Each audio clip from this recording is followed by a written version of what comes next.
Jésus-Christ appelle ceux sur les chemins. Il attend qu'on vienne partager son pain. Écoute, ô Jésus, l'appel de ma voix. Je voudrais te servir trop près de toi. Jésus-Christ se dresse d'un air courroucé. L'injustice oppresse, l'espoir est chassé. Écoute, ô Jésus, l'appel de ma foi. Fais-moi par ta grâce lutter avec toi. Jesus Christ is healing, healing in the streets, curing those who suffer, touching those he greets. Listen, Lord Jesus, I have pity too. Let my care be active, healing just like you. Jesus Christ is dancing, dancing in the streets, where each sign of hatred he with love defeats. Listen, Lord Jesus, I should triumph too. On suspicion's graveyard, let me dance with you.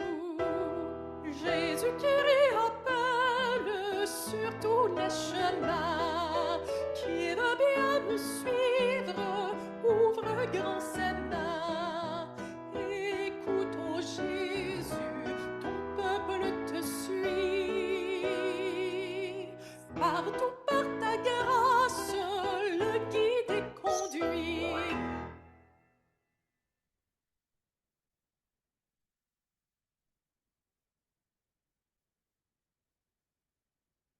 Well, welcome back, everyone. Thank you. I am very grateful that you are here in such a large number.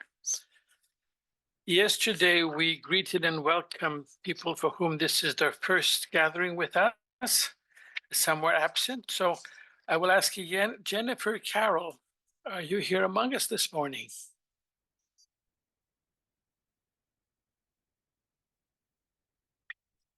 Maybe not yet. Tudulope. I'm not finding her. Okay. Tudulope Okoilu. Are you here this morning? Pas encore non plus. Okay. And Azabi Abiodun. Même chose. Même chose. All right. And this is Craig Sauve among us already? Not yet. Not yet. Not yet. Are there anyone new that I haven't I mentioned? think Jennifer might be coming in now, but it might be Jennifer Mountain. I'm not sure. Just a second.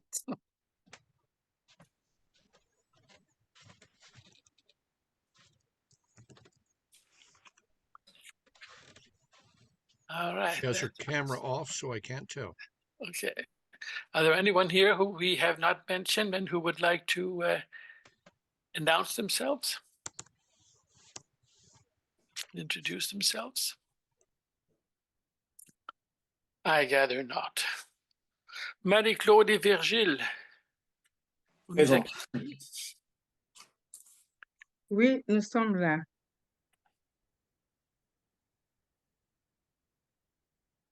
Alors, bénissez-nous.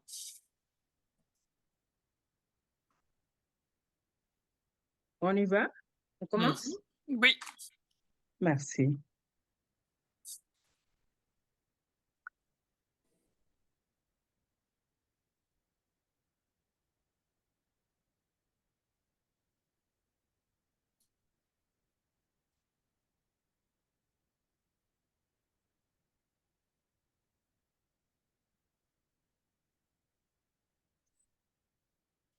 Bonjour, bien-aimés dans le Seigneur. Encore une fois, bienvenue au rassemblement du Conseil régional de Nakonha.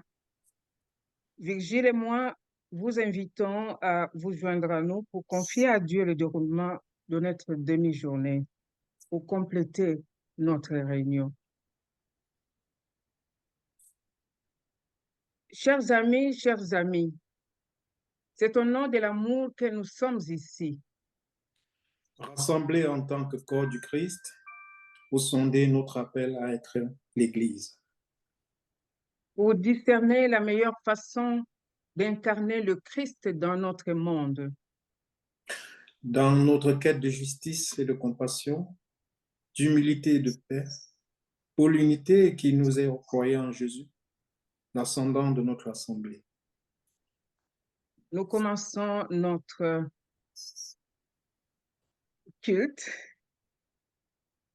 avec ces chants, comme les chants déliés, pour invoquer la présence du Saint-Esprit parmi nous.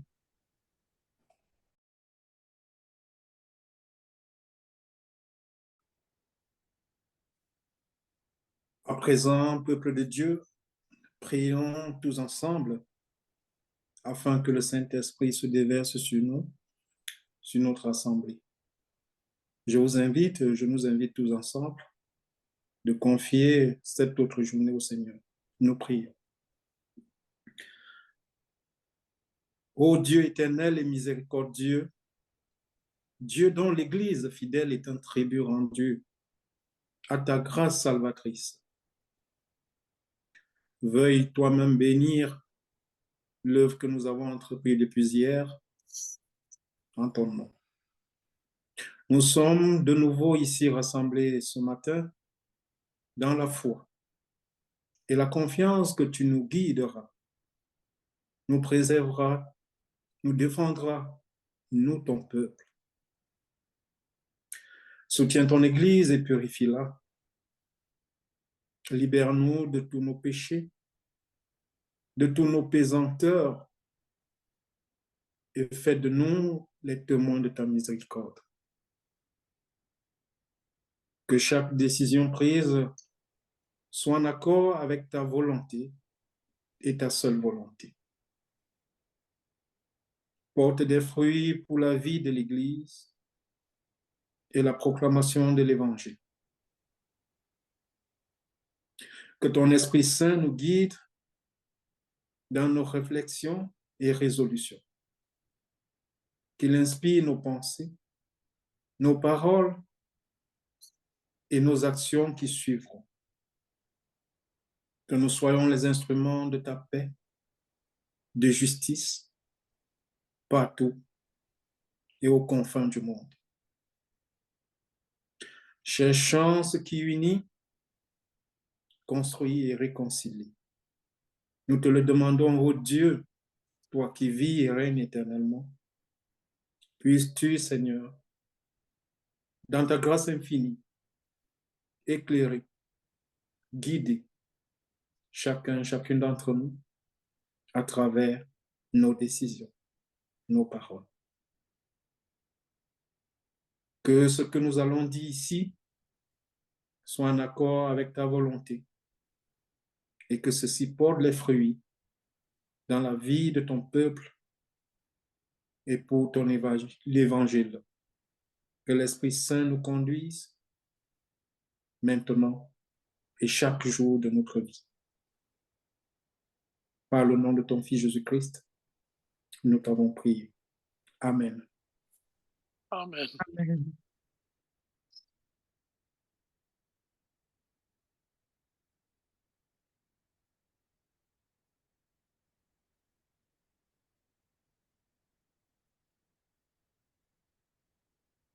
Merci Marie-Claude, merci Virgile. Et vous édifiant. Well, again, welcome everyone.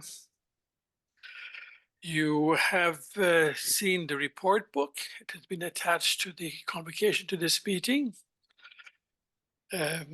Both Eric and myself will be giving a few words about our own reports. But before I do that, can I entertain a motion to receive the report? I'll need a mover and I'll need a seconder for that motion. Mr. President, I would happily move that motion. Thank you, Eric. And can I have someone to, that's David Klinger raising your hand and say to second the motion? So seconded I second it. by David Klinker.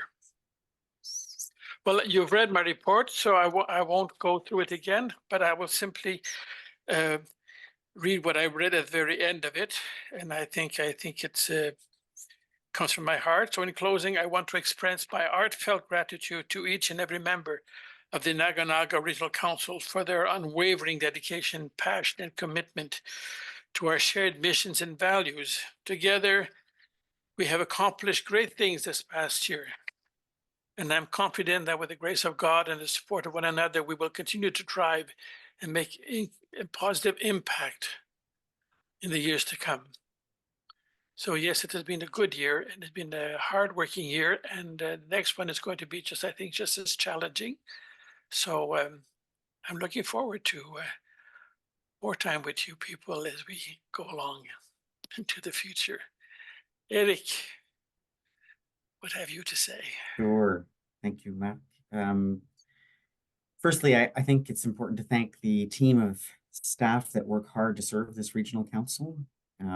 Brian, David Roger, Judy, Shanna, and those who serve many regions, including Carolyn Penhale of the Office of Vocation, Joel Miller, who covers my 3 regions with me, Martha Pedonicut, who supports Indigenous communities in the same 3 regions, Roger Janes, who does stewardship and philanthropy support for all of Eastern Canada, Tim Hackborn, who does the work of the Indigenous Office of Vocation, Tori Mullen, who has just begun at our tri-regional as our tri-regional growth advisory growth animator in January.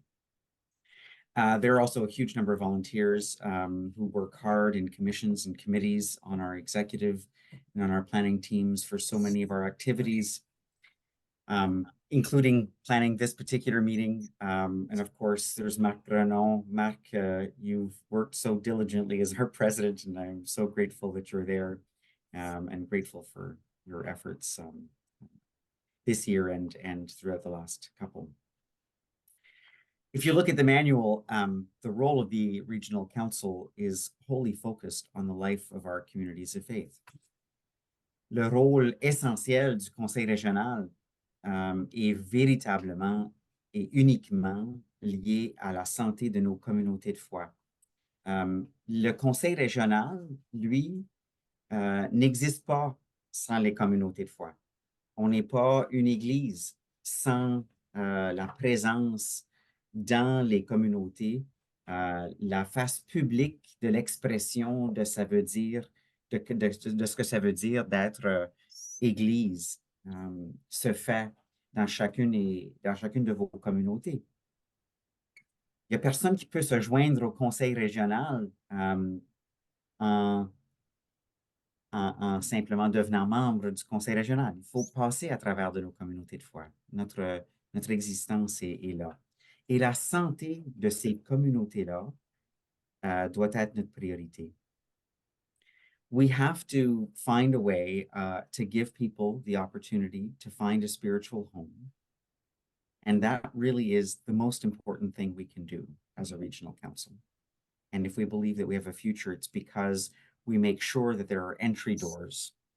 And I say entry doors in the virtual sense and in the physical sense, to be able to access the expression of our faith and the expression of their faith, and to provide a space for connection with the divine.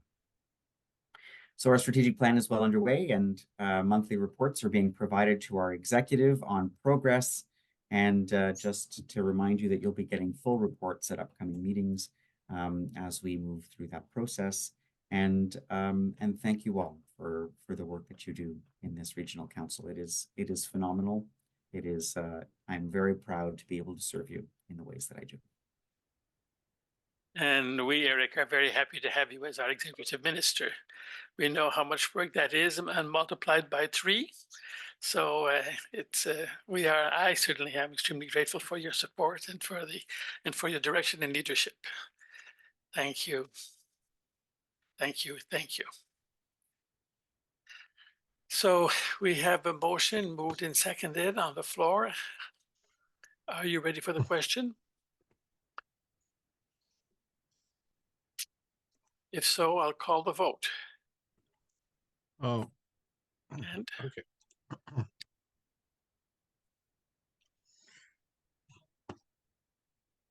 So at this time, you're reminded you do not vote by raising your hand. You vote by filling in the little poll that's on your screen and clicking. And I'm just waiting for results to start showing up on my screen.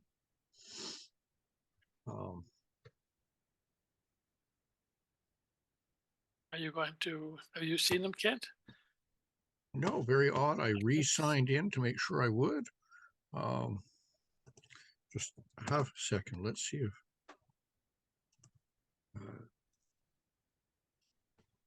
I can adjust I one think, thing. Kent, you might see it once I press end poll. Oh, you've got an end poll. I've got an end poll as well, but normally I see it. Well, it's not. I have Really an end poll too. Anyway, so Yeah. anyway, I have the results in front of me, so it's 100, it's a unanimous vote. Okay. 60 over 60. I'm not sure why I'm not seeing those. So the And- motion is carried. Very good. Sorry. Actually, I can.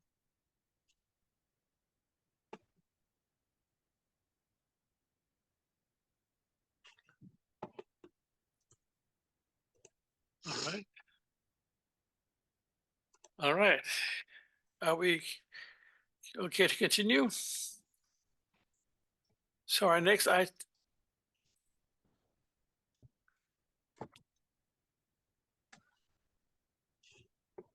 Sorry, is your screen back to normal? Yes, it is now. Okay. Okay. So our next item of business is the update to the governance handbook. And it's about the delegation of all property and finance matters to the Financial Extension Board. And I believe Peter are going to tell us about that. That right? I wasn't asked, but I can do that. Yeah, I wasn't asked to do that, Mark, but I'd be glad to do that. Oh. Fred Brayman is really the person who was responsible in the property and finance leadership team. But he's away, right? Yeah, he's away. So he initiated this and discussed this with me. The reason for that is the property and finance leadership team was down to very few members who were able to participate in all the matters regarding property and finance. And we felt that if those matters were delegated to the Finance and Extension Board, which is a board of 17 people, quite diverse, we would have the ability to handle more efficiently all the matters relating to property and finance that are outlined in the manual. Basically, those items include leases, major expenditures, property sales, financial reports, duties and responsibilities when it comes to administration and expenses, etc. So those matters are outlined clearly in the manual, and those are the matters that are being delegated to the Finance and Extension Board. What has yet to be delegated is the matters regarding property when the congregations decide to either amalgamate with another congregation or disband, and those matters are faith matters relating to how that process plays out, where the members go, what happens to their records, what happens to the name of the church, what happens to how these folks eventually end up moving to another congregation or leaving the church altogether. Those matters remain with the regional council, and we're under discussion as to how to handle those together with the Finance and Extension Board. So that's a summary of what was requested. It went to the executive in a form of a policy change, and the executive did approve this delegation of authority. All right, so in fact, there is a motion that this be received for information for the policy. So can have somebody, will you moving that motion, Peter? Sure, I'll move that motion.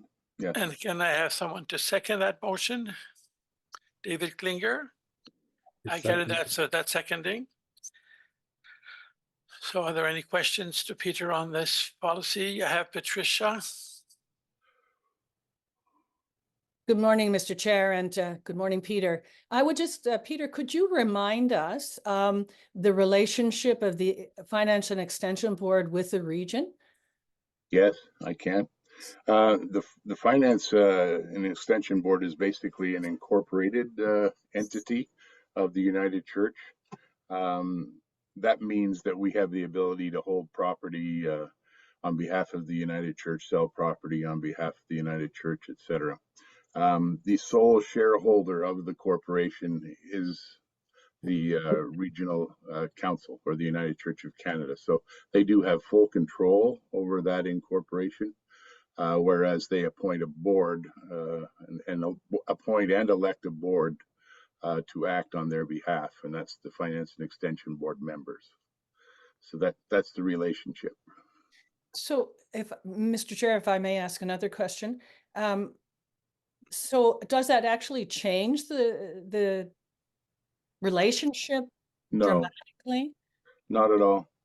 So, It doesn't change the relationship. It just expands the responsibilities of the board, Patricia. okay, but still, sorry, my head's not working so well this morning. The region still has the final say to whatever decisions are made through the Financial Extension Board. Well, we're acting as a commission, so not really. Only we've identified those. The first instance approval, for example, of a sale of a church gets approved by the regional council.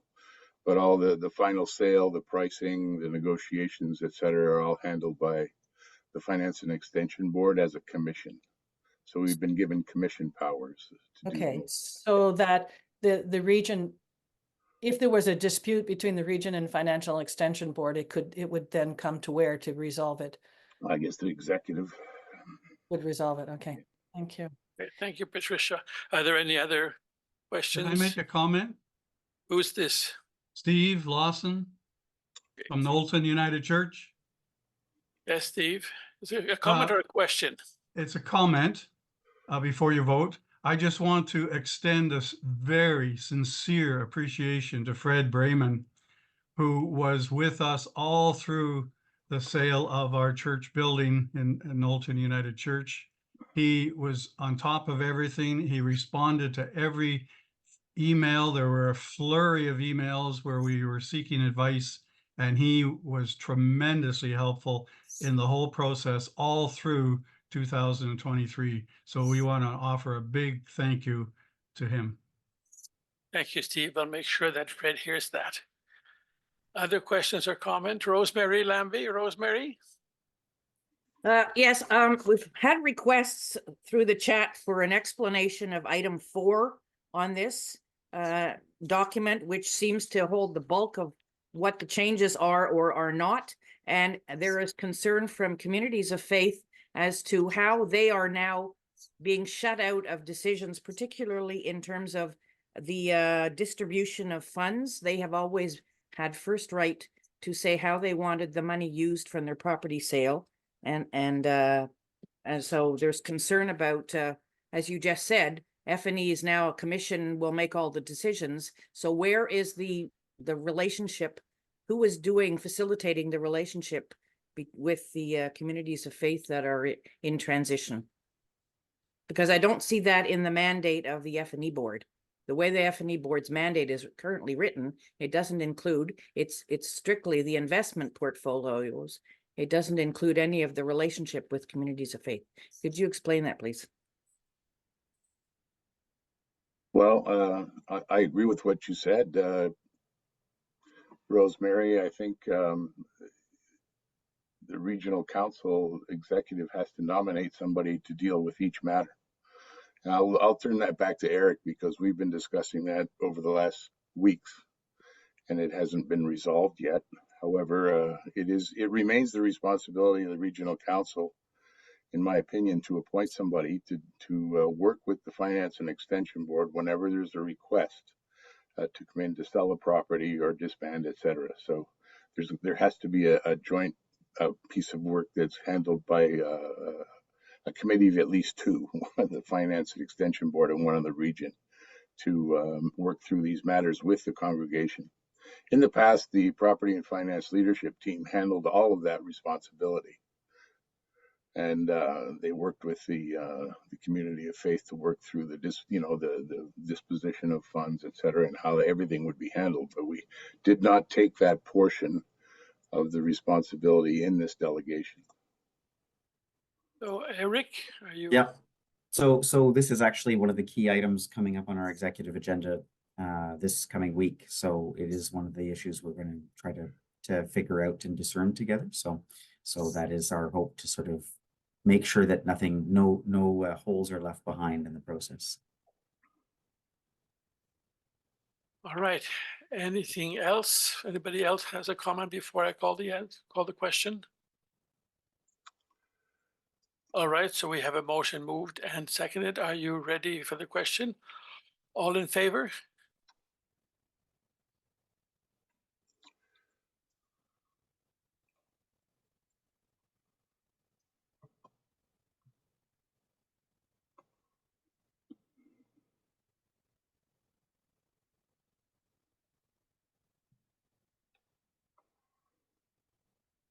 So I'm actually seeing results on my other device. So I have 43 in favor. I have 8 opposed and 8 abstentions. So I read that into the record, Matt. All right, so the motion is carried. You're up to 9 abstentions. Second. Oh, thank you. 9 abstentions. That is correct. All right, and our next motion is the Nakonha Regional Council Strategic Fund Terms of Reference, which was Appendix X. So who is speaking to that? I can speak to that. So during the strategic planning process, the team that had been looking at this particular piece of work in terms of how we put together our strategic plan and what it is that we set as a priority for us as a regional council, one of the tasks that the group was asked to take on was to set some terms of reference for the strategic fund that had been established a while earlier. And so what you have before you is essentially the product of that discussion, and where the priorities would be set when it comes to the spending of that particular fund. And the terms of reference are Appendix E in the materials that you have. And so I'd invite folks to adopt that. All right, so can I have someone to move that motion? So I have, before we started discussion, Darla, is that your hand to move it? I think that was just Darla coming into the room. No, I was just I wanted to ask a question. It's okay. I'm not going to move it. I'll let someone else do that. I have a question. Okay, as soon as it's moved and seconded, I'll open the floor to that. So Dennis, is that moving, or is that? Yeah, that's me moving. You're moving? Okay, then Dennis to move. Fred, is that you seconding? You're muted, Fred. Rick, you're muted.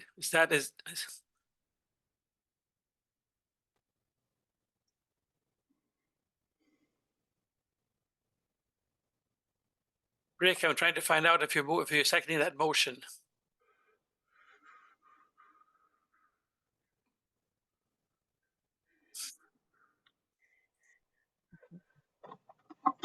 You're still muted, Rick.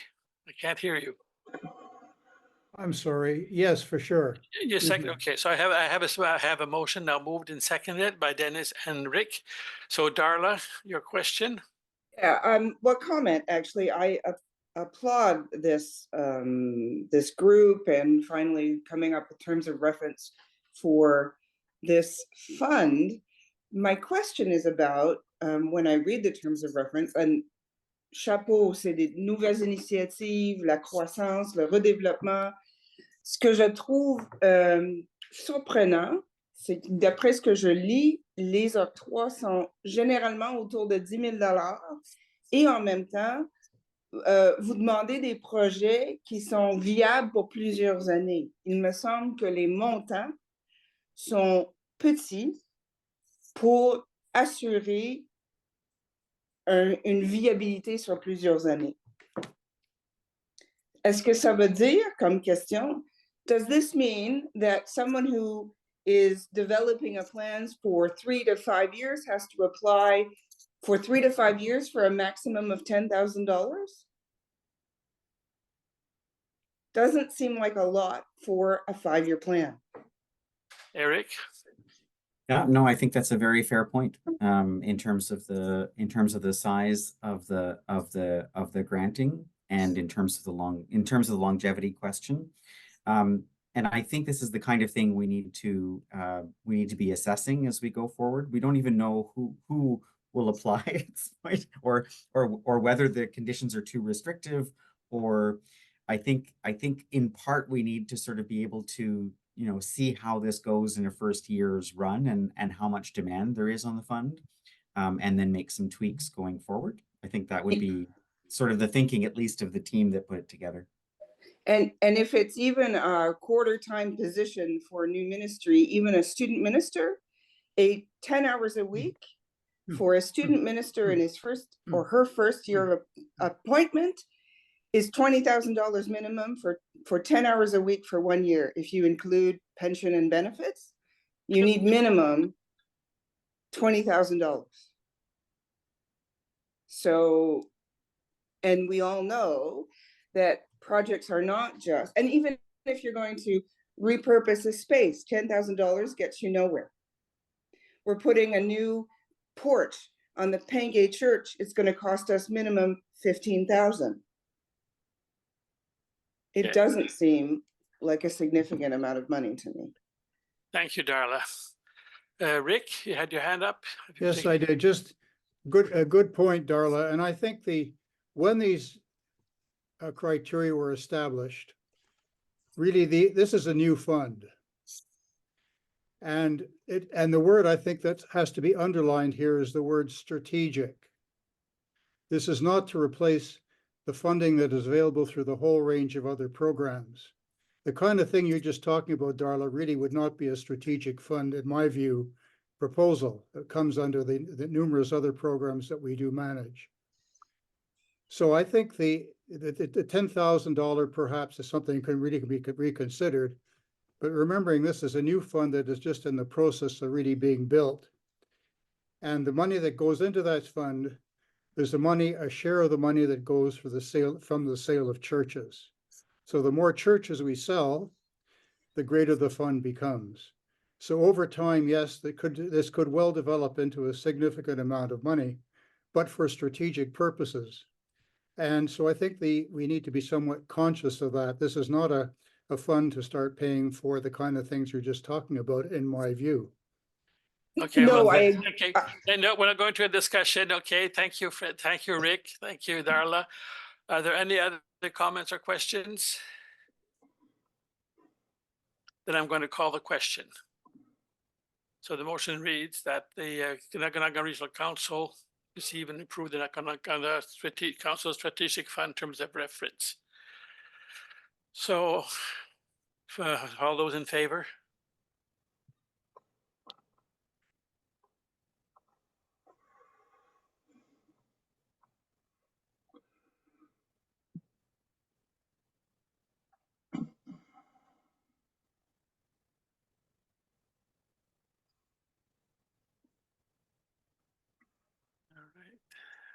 Okay, we have 51 in favor, we have 5 opposed, and we have 5 abstentions, and just checking the text for any notes of additional votes. I'm seeing none, so that will carry in essence. Okay, so the motion is, Okay, so the motion is carried. yes. So our next item on the agenda is the update from the nomination leaderships team. Linda, are you there? Good morning. Am I coming through? Yes, we can hear you. Yeah, I'm just a little Great. slow getting up on the screen. There we go. Good morning, Linda. Good morning, everyone. Thank you for giving me a little time just to update you on the commission that you gave us last spring as the nominations team. Basically, the main theme of today from us is we need more time. I thank everyone who has read numerous handbooks from regional councils across the country. We have begun our study and it's well underway. We are very excited that the strategic plan also noticed that this was important work that needed to be done. So it means that the nominations team has a little extra help to get this through. We have looked at a couple things. One is the possibility of eliminating the position of president-elect. Sometimes people think that 2 years president-elect, 2 years president, and 2 years past president is a whole lot of commitment. So taking off the elect might shorten that.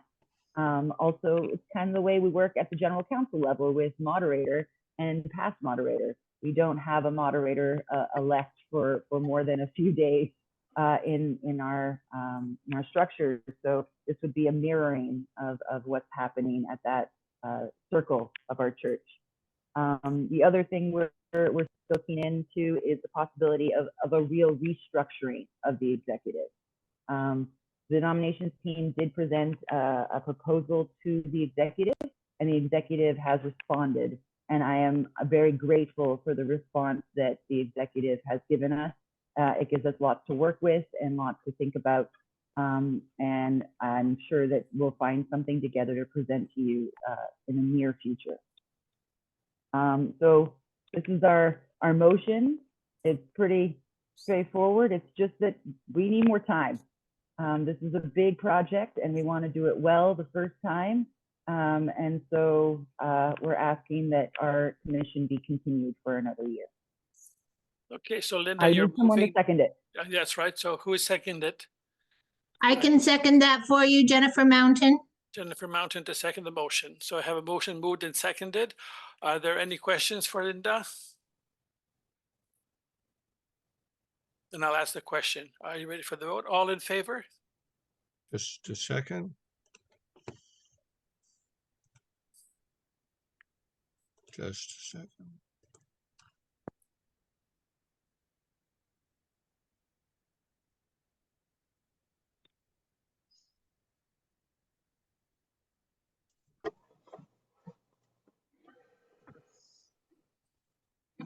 Okay, people are voting more rapidly now.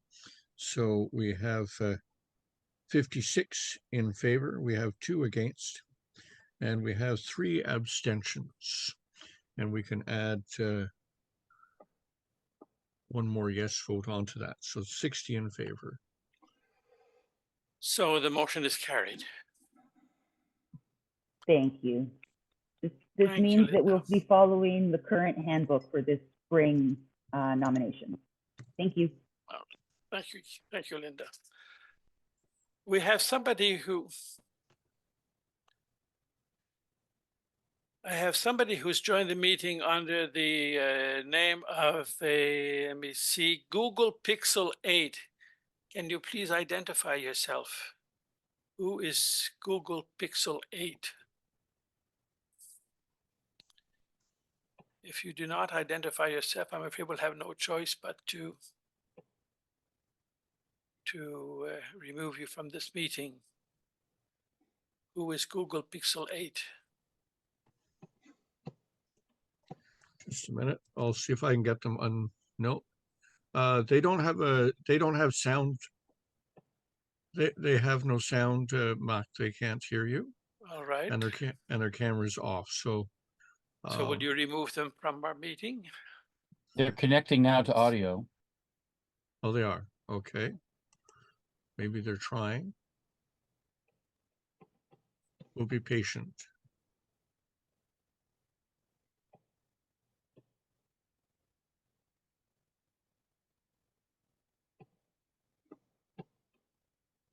Yeah. They're no longer connecting. Yeah. Okay, so unfortunately, I'm going to remove them, and if somebody knows who that is, if you can ask them to reconnect with a name, that would be really helpful.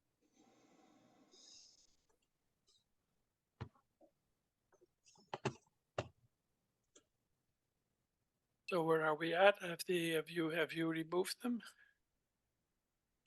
Yes, I did. All right, thank you. And I also have a note from the equity team reminding people that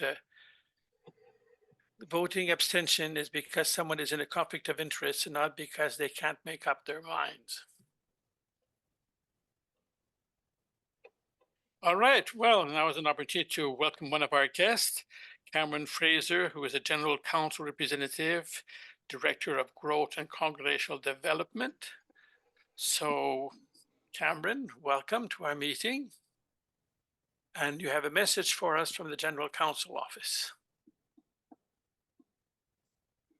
Oui, bonjour mes amis de Conseil régional de Nakonha. Je m'appelle Cameron Fraser et je suis... You're good. Go ahead. Yeah, we can hear you, we can see you.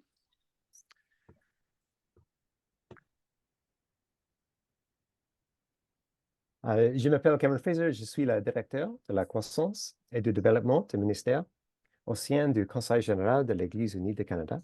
Et je suis très heureux d'être avec vous la nuit passée et aujourd'hui et de vous transmettre les salutations du Conseil général. La première et plus importante chose que je dois dire, c'est merci. Merci pour votre ministère, pour le ministère que vous exercez vous-même, pour le ministère de la communauté que vous représentez. Vous qui êtes réunis ici aujourd'hui, vous représentez la diversité des communautés de foi. Vous représentez la unicité et la diversité des villes et des villages où vous vivez, là où vous vivez à votre appel à être l'Église, qui commande d'aimer son prochain et son quartier, de se soutenir mutuellement dans la prière et l'entraide, et de témoigner de cette merveilleuse réalité que nous ne sommes pas seuls. Nous vivons dans le monde que Dieu a créé.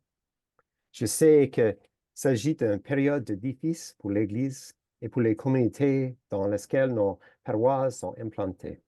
Beaucoup sont fatigués, beaucoup sont découragés, beaucoup sont incertains quant à l'avenir de leur paroisse et de leur communauté. Pourtant, semaine après semaine, les voix s'élèvent dans les chants et les prières. Et comme nous l'avons entendu hier soir, les voisines sont aimées et servies avec créativité et passion, parce que nous ne sommes pas seuls. Nous vivons dans le monde que Dieu a créé.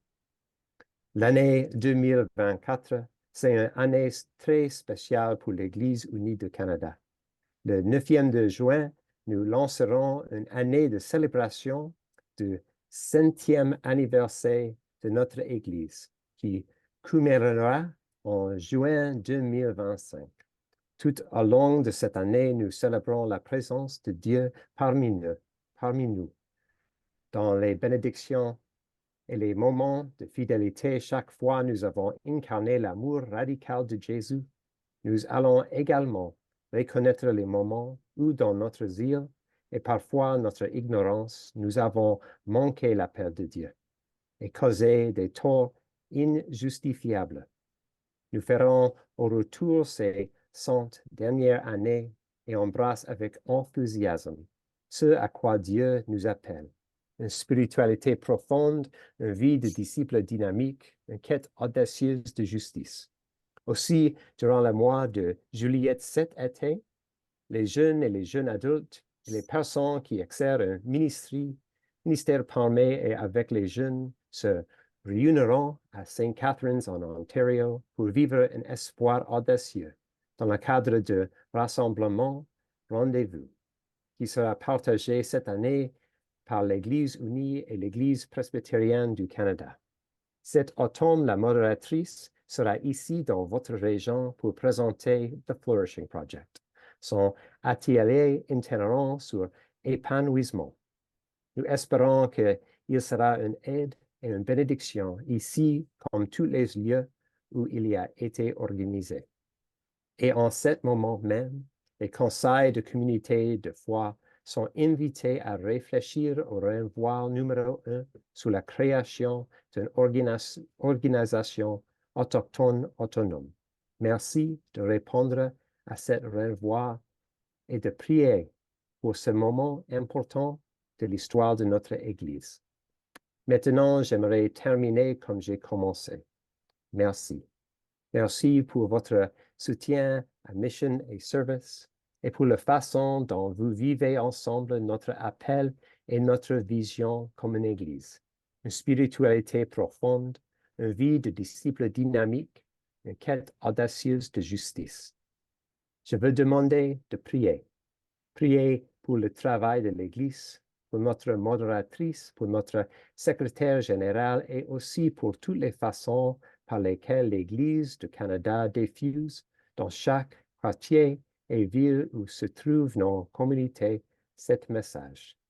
Nous ne sommes pas seuls. Nous vivons dans le monde que Dieu a créé. Merci beaucoup. Thank you very much for allowing me to be here. Thank you, Cameron. It was a lovely message. Well heard. Anybody have any question quickly for Cameron before we? All right then. Has Craig joined us? I know he was. Pas encore. Pas encore. Bit early for the break. Let me see.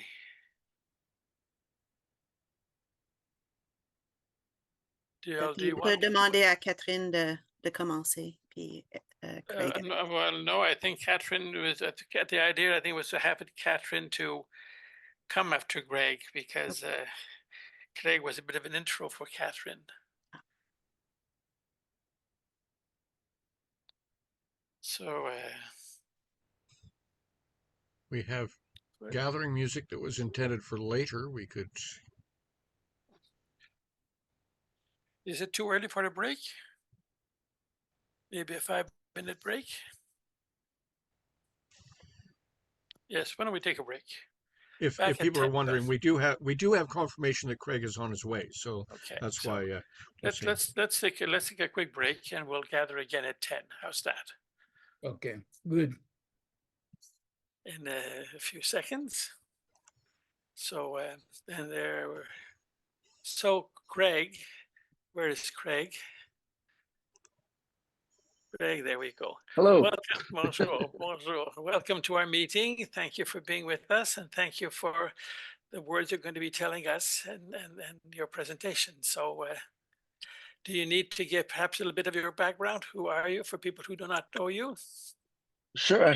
Hello, everybody. Nice to see you all. It's a real delight. Should I do this bilingually? Est-ce que je fais ça en français, in English? It's the language you want. Our interpreters tell us that when we switch from one language to another, it kind of confuses them a little. Right. So it's easier if you stick to one language. So whichever you prefer, English or French. Or at least use major chunks in one. Yeah. Okay, I'll try to do in chunks then, maybe. Je suis francophone. That's why my native language now is them both en même temps. So I won't do that though. Really happy to see you all here today. Thank you, David Roger, for the invitation. Donc, je suis un conseiller municipal à la ville de Montréal, dans l'arrondissement du Sud-Ouest. Donc, ça c'est Saint-Henri, Petite-Bourgogne, Pointe-Saint-Charles et Griffintown. Et l'autre district du Sud-Ouest, c'est Ville-et-Mort, Côte-Saint-Paul. Donc, peut-être ça vous donne une idée. Des communautés historiques, des communautés avec, comment je dis, historiques avec beaucoup d'histoires culturelles, économiques pour Montréal, pour le Québec. Puis pour moi, c'est une grande, comment je peux dire, responsabilité pour être conseiller pour ces communautés-là. Puis pour être honnête avec vous, quand j'ai commencé, je sentais comme je ne le méritais pas parce que je n'étais pas issu de les communautés avec la même histoire. Je viens des banlieues, j'habite ici depuis longtemps, mais j'ai senti un peu de imposter syndrome, c'est vrai. Mais je me suis vraiment donné, puis ça fait 11 ans que je fais la job ici comme conseiller municipal. Puis tout de suite, je voulais vraiment être un conseiller, un élu de terrain. Et je pense que c'est ça qui nous concerne aujourd'hui. Pour moi, c'est-à-dire d'être avec tout le monde constamment, être facilement rejoignable, être présent dans la communication avec les gens dans le quartier, en anglais et français, de façon toujours respectueuse et courtoise. Donc, la présence, je vais vous parler de 3 P. Présence, c'était une vraiment importante pour moi. Là, comment je me suis fait aussi, via les réseaux sociaux, localement, dans les groupes Facebook local, non seulement est-ce que je réponds, mais je suis proactif aussi, c'est le 2e P. Proactif. Donc, je communique directement avec les gens sur les réseaux sociaux, je les interpelle quand je les vois dans la rue, quand je vois ceux qui font, comment je veux dire ça, les brigadiers scolaires, parler directement avec les gens. And the 3rd P that I try to always maintain is pertinence. Like if I'm going to be here and I'm going to be useful to people, it's a part of what I think is really important to be a city councillor that is respected and that has a focus for the community. So sometimes, elected officials, we get really into, galas and red carpets and, just talking about the things that interest us in our little tunnel world. But I think it's really important to talk to everybody about and hear what interests them and then see how I can be a good conduit for their interests. I learned a lot about snow removal. I didn't join politics to talk about snow removal, but now I love talking about snow removal. But I think that's part of being pertinent. I think it's about talking about people's daily lives and how it affects them and how maybe we can improve their daily lives. So with those 3 Ps, presence, being available, being out there, being constantly with people, being on social media, proactivity, not waiting just to be beckoned upon and to be called upon, but just actually going out and seeing people, and pertinence to make sure that what I'm actually doing and how I can be useful to people is relevant to people in their daily lives. But yes, I got into politics because I have big ideas about the environment, about social justice, about economic justice. That's why I wanted to be a politician in the first place. But not everybody wants to talk about that all the time. And I think it was Bernie Sanders that said once, it was through a friend that told me who used to work for Bernie Sanders in his senatorial job, he said, actually as his mayor job in Burlington, says, I can't talk about El Salvador until I plow the snow, and like that's something Bernie used to say in his office. Basically, he had to get the main job done before he started talking about his big ideas about social justice. So even coming straight from Bernie. And I think there's an amazing opportunity that's presenting itself these days in the sense that I feel, because my local group that I have the opportunity to work with is the St. Columba House. And I see that their pertinence is constantly being put forward in the community. That's nourishing people, that's having places where they can go and talk to one another and to communicate and socialize. That's helping people with needs in the community. And so it's become a hub of activity. And I really think that is the best angle that I could recommend for the United Church in your council region, the Nakonha region. And I'm sure you're doing it all in your communities, but I think it's the right direction if you're already going in that direction. And I think I would recommend to move forward in that direction. And I think about it, and this is a bit dark. This is my little dark piece. I think about it in a time when, there's never been more confusion, and there's never been more, at least in modern times, instability. If we think about, we can think about the more obvious, climate change. This year we ended our ice rinks in February in the Sud-Ouest in Montreal because it's too warm. We had a +15 in February. And the records are being broken year after year. We had forest fires. This March is shaping to be the warmest global March on record, according to climate scientists. So eco-anxiety is something that people are feeling now. And then I feel that people talk to me about eco-anxiety as a city councillor. They talk to me about their worries and they don't know how to act in a time of great climate change. I hear about economic distress a lot as well. I hear about evictions, rent evictions, housing costs through the roof. I hear about families not having a place to live. I know in Quebec, homelessness has doubled. There are 6,000 people in a situation where they don't have a home, permanent home in Montreal right now. It used to be 3,000 a few years ago. More and more people are feeling insecure and uncared for. So that's that economic distress that's on top of the eco-anxiety. Obviously, another thing that's worrying us is, we're seeing the rise again, and it's incredible to see. It's unbelievable to see, but the fascism and misogyny on its way up again, making a rise in North America and Europe, with far right groups getting elected. The internet becoming the wild, wild west. It's a scary place for many people right now, the internet, and people that are openly exclaiming that they want to see United States as a fascist place, and they're openly misogynistic and openly discriminatory. It's a scary place too. So the rise of hate and fascism and exclusion on top of economic distress and eco-anxiety. Again, I'm sorry about being dark. And then there's the idea of that we're sort of living in this is, I think, a culminating effect. It's sort of like a post-truth era. That's something that a lot of sociologists are talking about now, and a lot of information scientists. And it's a period when our media institutions are failing us. They're seemingly disintegrating. Social media groups are now sort of replacing them. And that's where you're having that sort of rise of fascism and hate. They're sort of just taking up more influence amongst many people, and people are getting their news from TikTok, and they're doing their research on TikTok and YouTube. And these are not always scientifically accredited or academically accredited news sources. These are sometimes people that are ranting, and that's where people are getting their news, and they're getting sometimes more and more disinformation. And so this post-truth era, is causing a lot of stress, I think, out of us all, because it's disintegrating what we know. Les taux de vaccination au Québec pour le rougeole, on parle dernièrement, sont vraiment en baisse. Il y en a quelques, je sais qu'il y en a quelques commissions scolaires où ils ont renvoyé les profs parce que les profs ne voulaient pas être là. Ils avaient peur de leurs enfants. Il y a des enfants qui vont pas. Il y a plein de, c'est grave, mais pourquoi les taux de vaccination sont bas? Des informations, de plus en plus. Il y a même des gouvernements, il y a au moins 30, selon Freedom House, il y a au moins 30 gouvernements qui utilisent des troll farms. Les troll farms, c'est effectivement des groupes de gens derrière sur l'ordinateur qui lancent de l'information sur l'Internet, sur les réseaux sociaux, dans les autres pays pour semer la controverse. Donc, même, ils font ça, ils envoient les gens de gauche, de centre et de droite juste pour attiser et pour causer plus de haine et semer la controverse.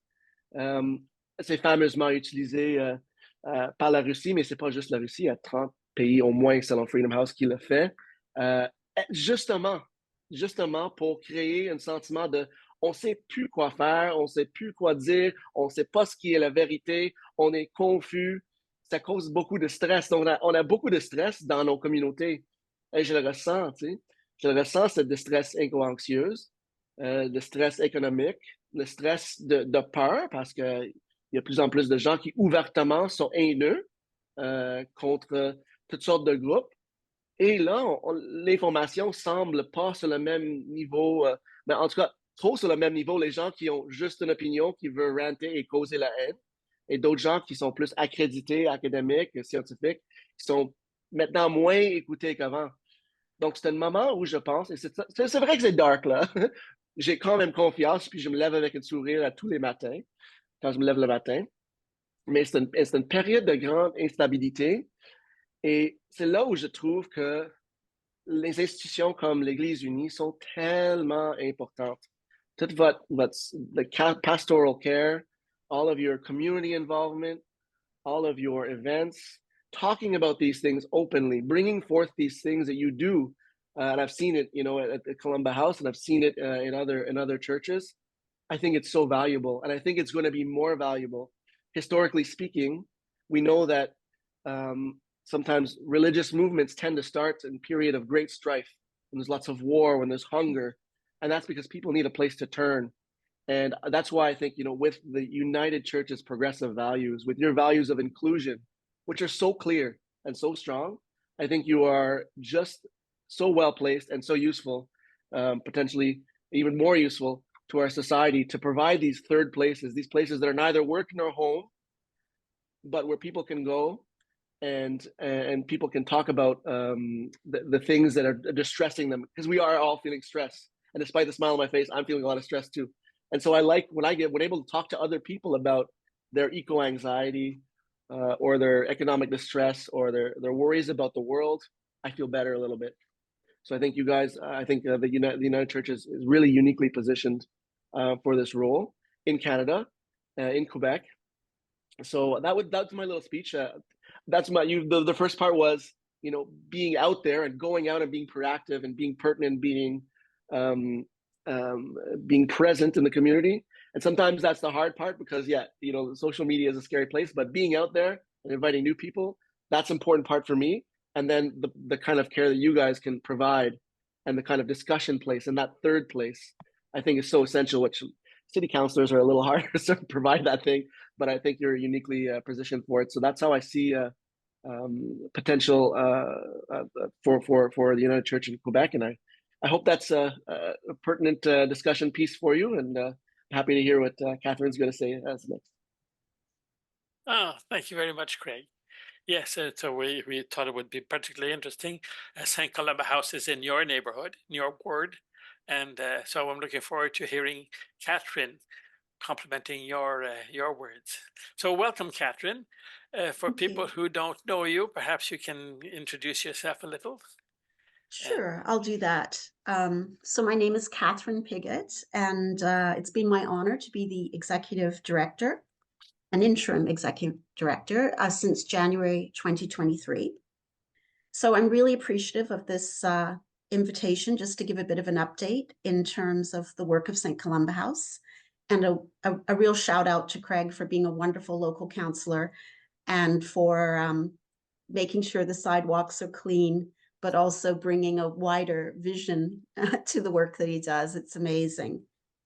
So I'll just give you a little bit of my background, because I think in some ways we're all kind of pilgrims and we travel about and we learn things and we bring them to new places.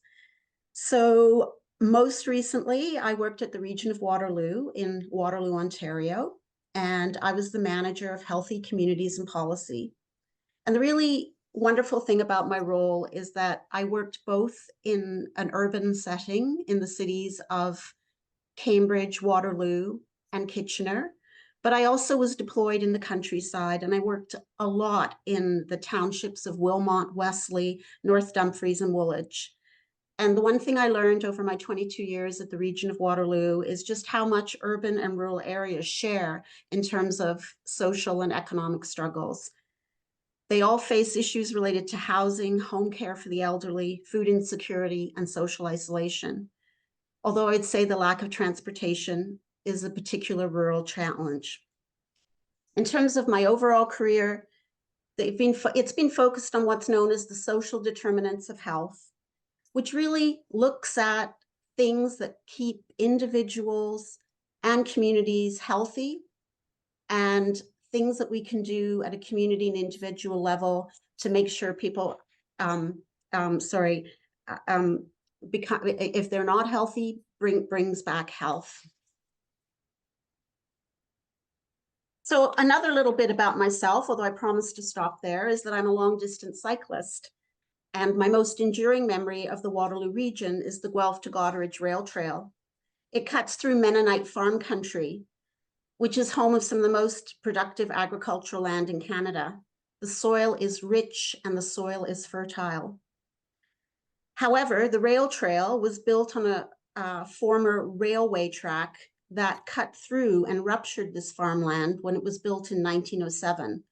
It sat on an elevated rail bed built of rock, stone, and gravel. So just imagine being an old order farmer in Waterloo region in 1907 and seeing this huge railway track rupture what had been pristine farmland.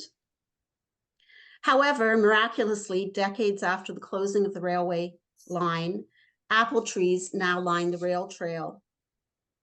Apple seeds that were thrown out of the window of people traveling in the trains have taken root.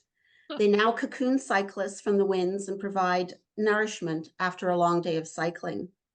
For me, it's a wonderful testament to renewal and regeneration in what was once an unwelcoming environment.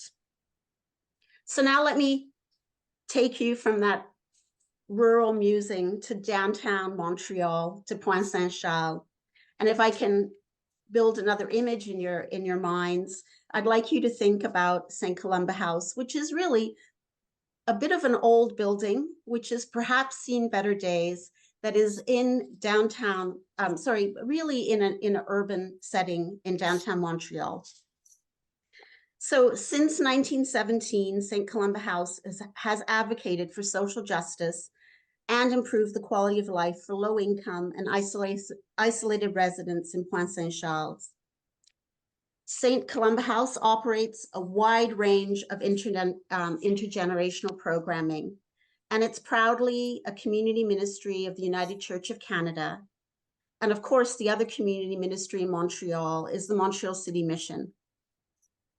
So let me tell you a little bit more about this intergenerational programming. First, food security. St. Columba House offers a daily lunch program, and we serve nutritious hot meals to low-income residents every single day between 11:30 and 12:30. And last year, we served 10,185 meals. In addition, we have a Meals on Wheels program, and we prepare and deliver 5 meals a week to 45 low-income isolated seniors. There are also seniors who really can't get out because they either have cognitive or mobility challenges, and that represents 10,800 meals. We also have a lot of programming to encourage healthy child development and to work with our youth. We have an alternate school to promote school readiness in at-risk preschool children. We work both with the children and their parents to build confidence in their abilities, to build resilience, so when they show up at class in their first year, they're really ready to learn.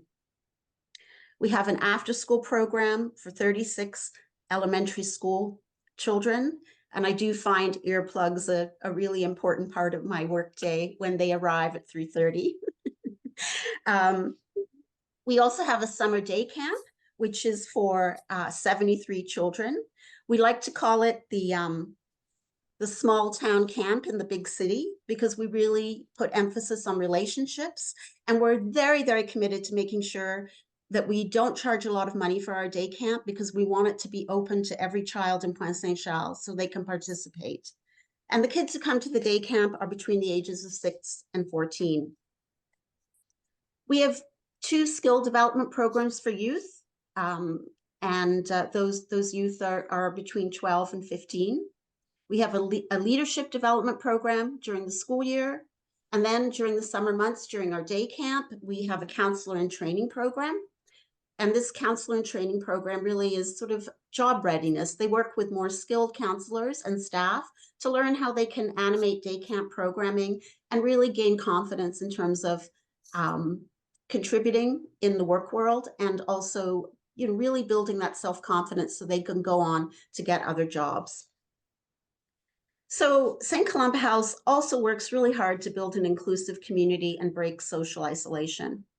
And when I talk about inclusive community, it really means that we want our doors to be open to everybody, and we celebrate everybody regardless of where they're at.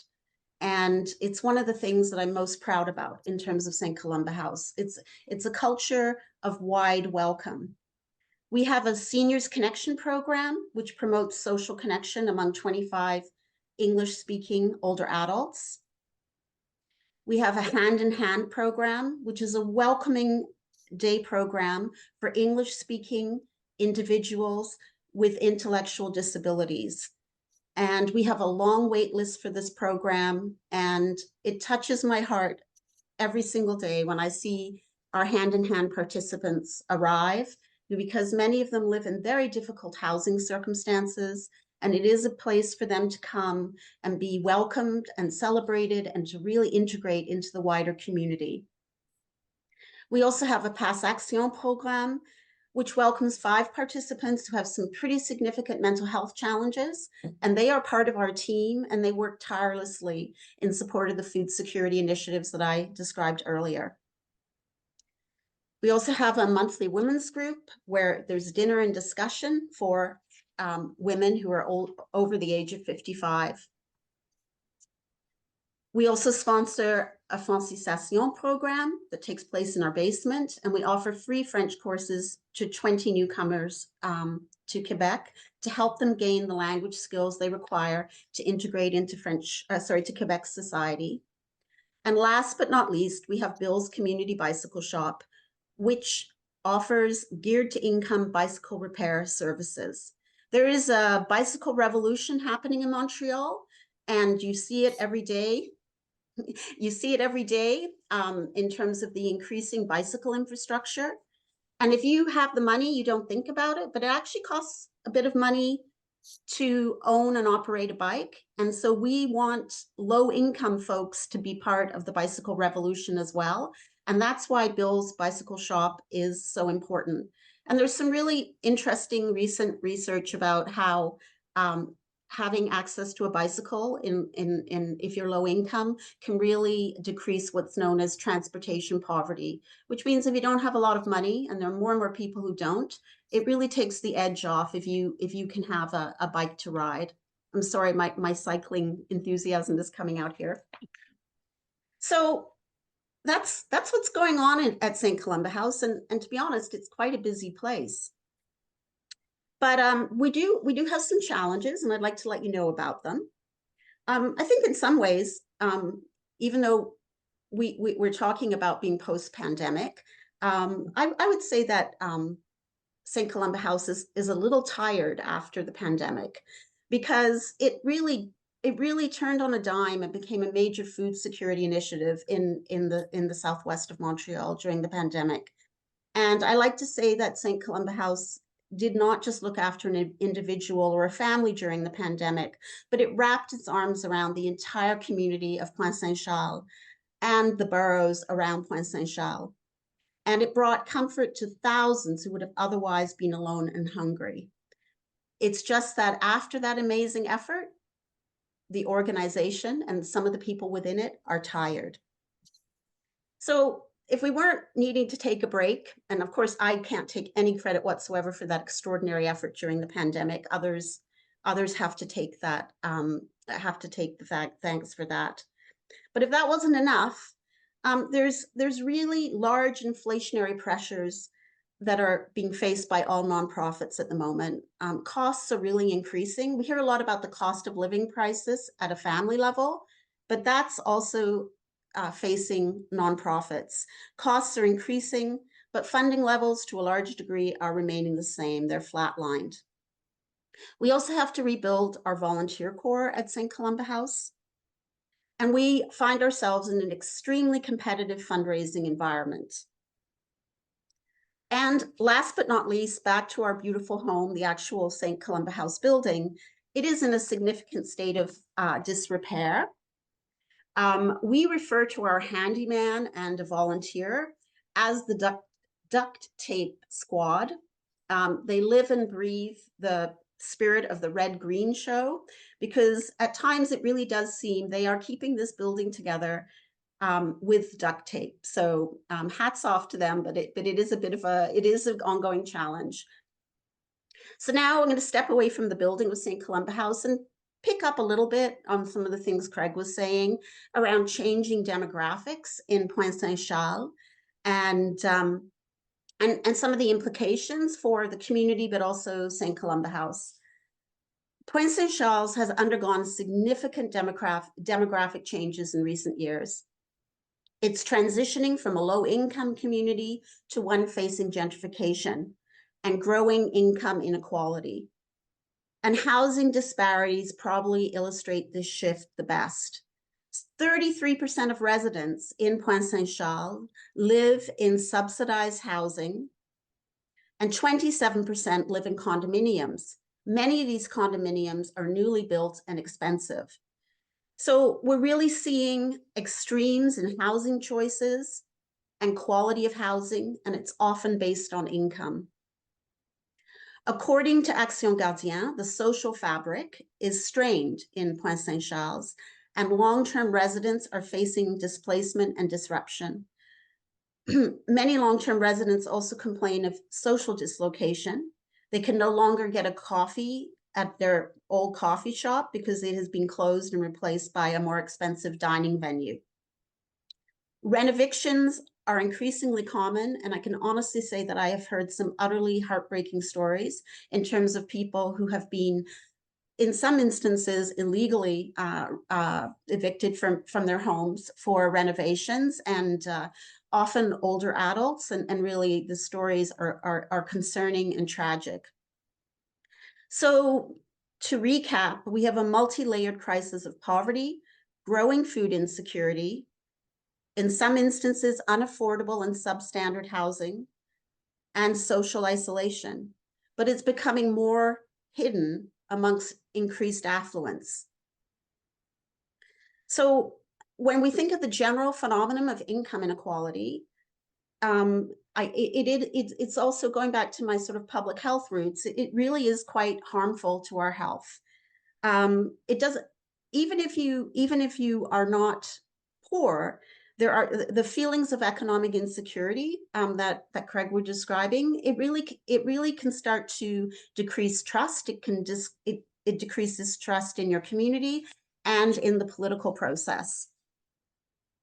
And also the knowledge that others are doing well or much better than you, it tends to, it creates a stress reaction.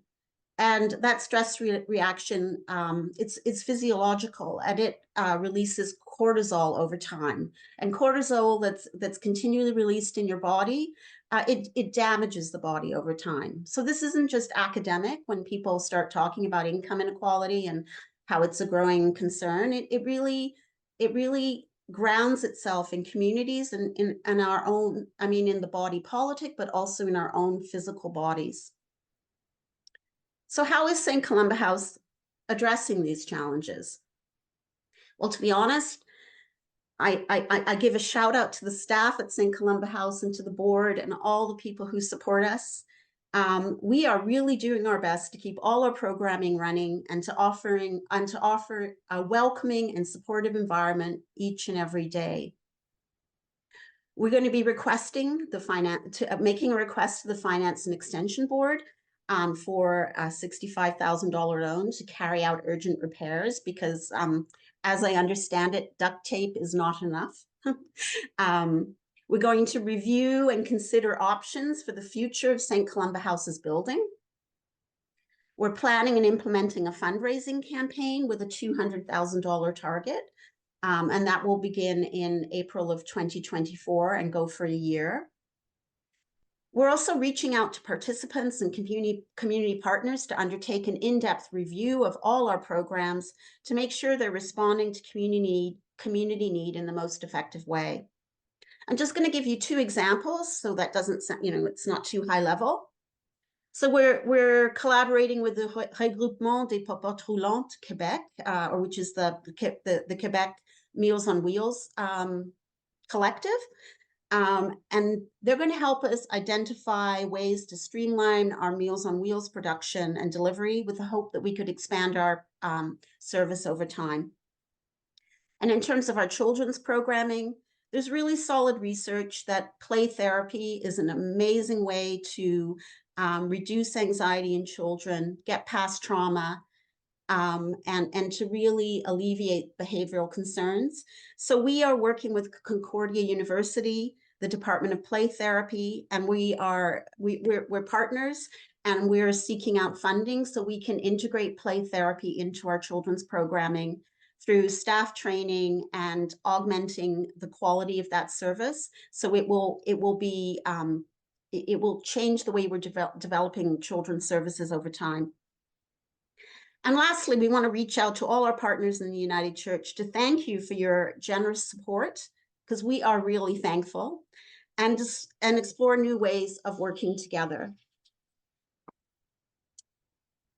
So now I'm just going to continue a little bit about the United Church, and you know, through the United Church of Canada's new vision, it speaks to seeking to be bold, connected, seeking to be a bold, connected, and evolving church of diverse, courageous, hope-filled communities, united in deep spirituality, inspiring worship, and daring justice. And we're part of that family, and we invite you. I mean, I guess in some ways, though, we feel that we're a bit of an extended family, and we would like you to perhaps be a bit more of the nuclear family. So how can St. Columba House embrace this vision as we seek to respond to God's whole aching world? Because really, you know, the situation is difficult. It really is difficult. So we want to, you know, to return to Craig's early remarks, we want to ask how St. Columba House can strengthen its connection to a changing community. We're already doing a lot, but we really would like to figure out new strategies to open the doors even wider. And can we have discussions on eco-anxiety? Can we get people together so they can feel they have a place to connect and be with others? Because, you know, even when you're facing difficulties, it's always better if you have someone with whom to chat about it. So how can we reinvent pastoral care within the community of Pointe Saint-Charles? I can just ask these questions, and I hope you will join me in finding answers. So I'm going to conclude now. That could be a good thing. So in many ways, I've painted a picture of a conflicting reality, one of difficulty and one of great hope. So let me return to the apple trees that now line the Guelph to Goderich Rail Trail. So going back to 1907, which is when the rail line was built first, it just ruptured the whole sort of Mennonite farmland that was there. It scarred the landscape. But despite that, those apple seeds that fell over the years have now taken deep root. So for me, I think that St. Columba House is like at the moment of one of these apple seeds that fell on the ground in 1907. Will its roots grow deeper? Will it grow and flourish, or will it perish in this difficult environment? Will it cocoon many will it continue to cocoon many in the community of Pointe Saint-Charles from the winds of change and buffet our daily lives? So I'm going to end also by repeating two of the verses from the hymn which opened today. It said, Jesus is healing the streets, curing those who suffer, touching those he greets. Listen, Lord Jesus, I have pity too. Let my care be active, healing just like you. Jesus Christ is calling in the streets. Who will join my journey? I will guide your feet. Listen, Lord Jesus, let my fears be few. Walk one step before me, I will follow you. I invite you all to join us in this healing in the streets of Pointe Saint-Charles. Your support is vital at this challenging moment. Thank you for your time. I welcome suggestions from all. Thank you, Catherine. You're welcome. Any comments quickly? Patricia has a question. All right, Patricia, or a comment? Thank you both, Craig and Catherine. Craig, it's good to see you. We haven't spoken for a while. what a great representation of both from a council position and how how incredibly important it is to be connected as a community of faith and with what's actually going on in the community in this sense, in the structure, as in the Council of the Sud-West.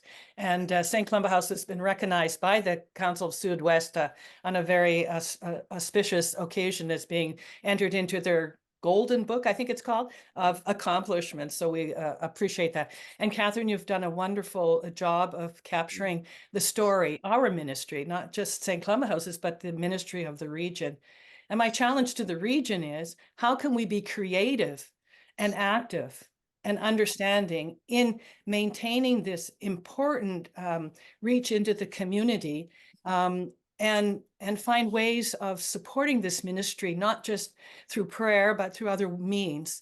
How can we do that? And the challenge has been put at I was going to say the gauntlet, but that's probably not a good image. The challenge has been laid before us, both theologically and through Craig's words, that the council are interested in working with us, the community is interested in being with us, and we're interested in being with and in the community. So my question to the region is, how do we continue to minister together in this active and vital community? Thank you. Thank you, Patricia. I have Samuel's hand up and then Rosemary Lambie. So Samuel. Oui, merci. Et bien sûr, je vais parler en français si cela ne dérange pas. Oh, même si ça dérange un peu, c'est pas grave. Je remercie beaucoup Craig et Catherine pour ce qu'ils ont partagé avec nous. Je suis très admiratif et certaines parties m'ont vraiment beaucoup ému.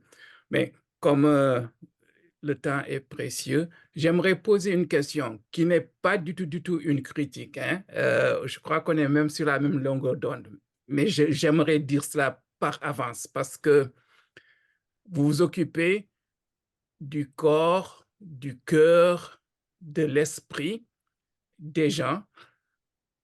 Qu'en est-il de leur âme? Est-ce qu'il y a une dimension d'évangélisation et de témoignage chrétien explicite à Columba House? Et pour être encore très clair sur ce deuxième point, je ne parle pas du tout d'essayer de convertir les gens, parce qu'il ne s'agit pas du tout de prosélytisme, mais de rendre explicite la raison de notre engagement, pour que ce ne soit pas simplement une œuvre humanitaire, mais que ce soit aussi une œuvre de témoignage et d'évangélisation dans le sens le plus inclusif du terme et le moins prosélytique du terme. Et puis, comme Craig Sauvé est là et qu'on a parlé de problèmes financiers, dans quelle mesure la ville s'implique-t-elle au niveau financier à Columba House? Merci. Merci Samuel. Je sais pas, did you get that, Catherine? Question? I think I understand. Is there some more explicit manifestation of evangelization in the work of St. Columba House? And the short answer is? No, we in St. Columba House is not religious in its daily practice. I think we're living out the vision that I described, but we don't explicitly talk about religion in our daily work. Thank you, Catherine. Craig? Et merci pour la question, Monsieur Samuel, c'est ça le nom? Réponse courte, s'il te plaît, Craig. Oui, juste pour dire, effectivement, mais la ville peut aider de façon ponctuelle pour les petits projets. C'est ce qu'on fait pour les petits projets, mais on ne finance pas la mission. Ça, c'est plutôt le provincial qui financerait les missions des groupes communautaires, puis l'Église unie, je ne suis pas sûr même que le provincial finance directement. Et nous, on s'occupe même mal de nos bâtiments. La ville, je vais être avec vous, on a 80 bâtiments vacants qui ont besoin des réparations très nécessaires. Donc, on est vraiment concentré. On n'investit pas l'argent public dans ce qui n'est pas public, généralement pour ce qui est de l'infrastructure. C'est juste comment on fonctionne présentement, mais les titres ponctuels sont possibles. Merci beaucoup, Craig. Rosemary, you have your hand up? Yes, I had put this question in the chat, but St. Columba House is real property, meaning that the building itself is owned by the National Church. And they pay the insurance. I'm wondering why, I think you said $65,000, but I may have added an extra zero Oh, there. no, that's right. Yeah. Okay, so I'm wondering why the regional council is having to help you fund that money. Why is the National Church not taking responsibility for this property? I don't have an answer for that. Are you aware that the National Church owns this property? Of course, yeah, I am aware, but in my role, I have and through discussions, the advice that I've received is that we probably need to get a loan to fix the building. And that loan would be available from the Finance and Extension Committee. Okay, thank you, Catherine. Patricia, you have a quick answer yeah. to that? Yeah, just maybe I could add some history behind that. Yes, Rosemary is quite correct. The building belongs to the National Church, and the National Church pays the insurance and also offers about $10,000 a year for repairs. Over the history of the building really is in trust to St. Columba House and the region to look after. That has been the long history. We have challenged it on many occasions, believe me. And when I was executive director, we did the kitchen, and it was during that time that we reached out for some more monies to help the revamping the kitchen for the food security program.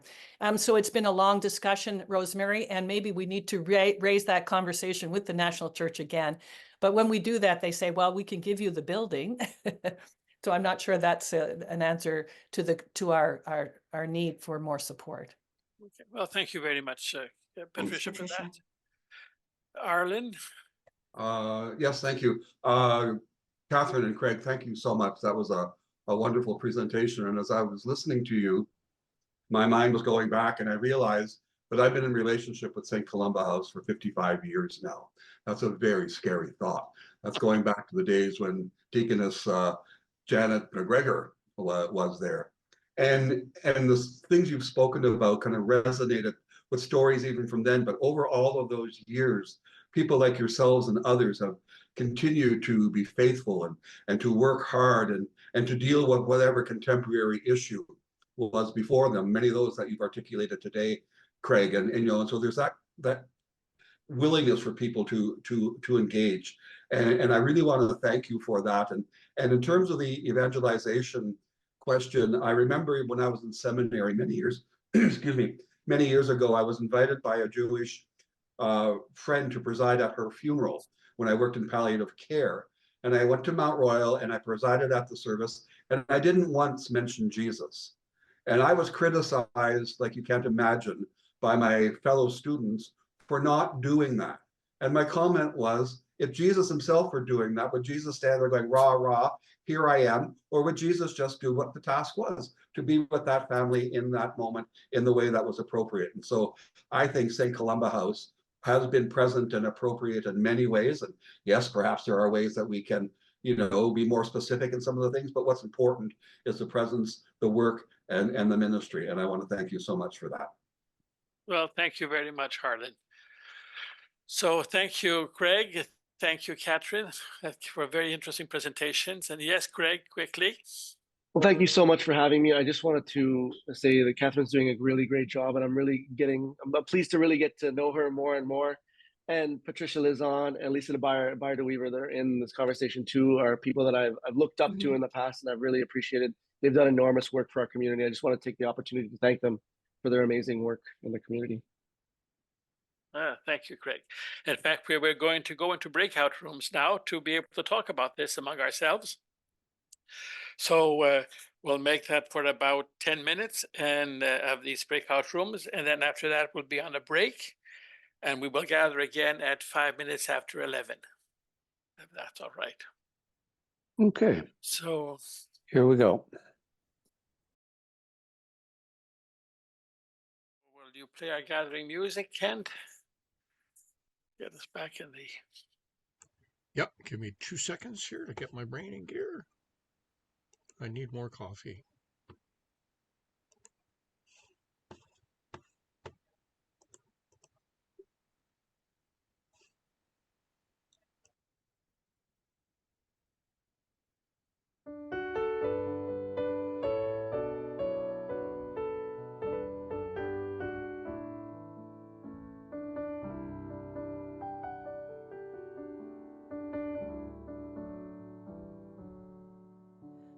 is room for all in the shadow of God's wing. There is room for all the sheltered in God's love. And I rejoice and sing, my refuge and my rock, in whom I trust. There is room for all. There is room for all. Chacun a sa place à l'abri sous l'aile de Dieu. Chacune a sa place en l'amour de Dieu. De joie je chanterai mon refuge en lequel je me confie. Chacune a sa place, chacun a sa place.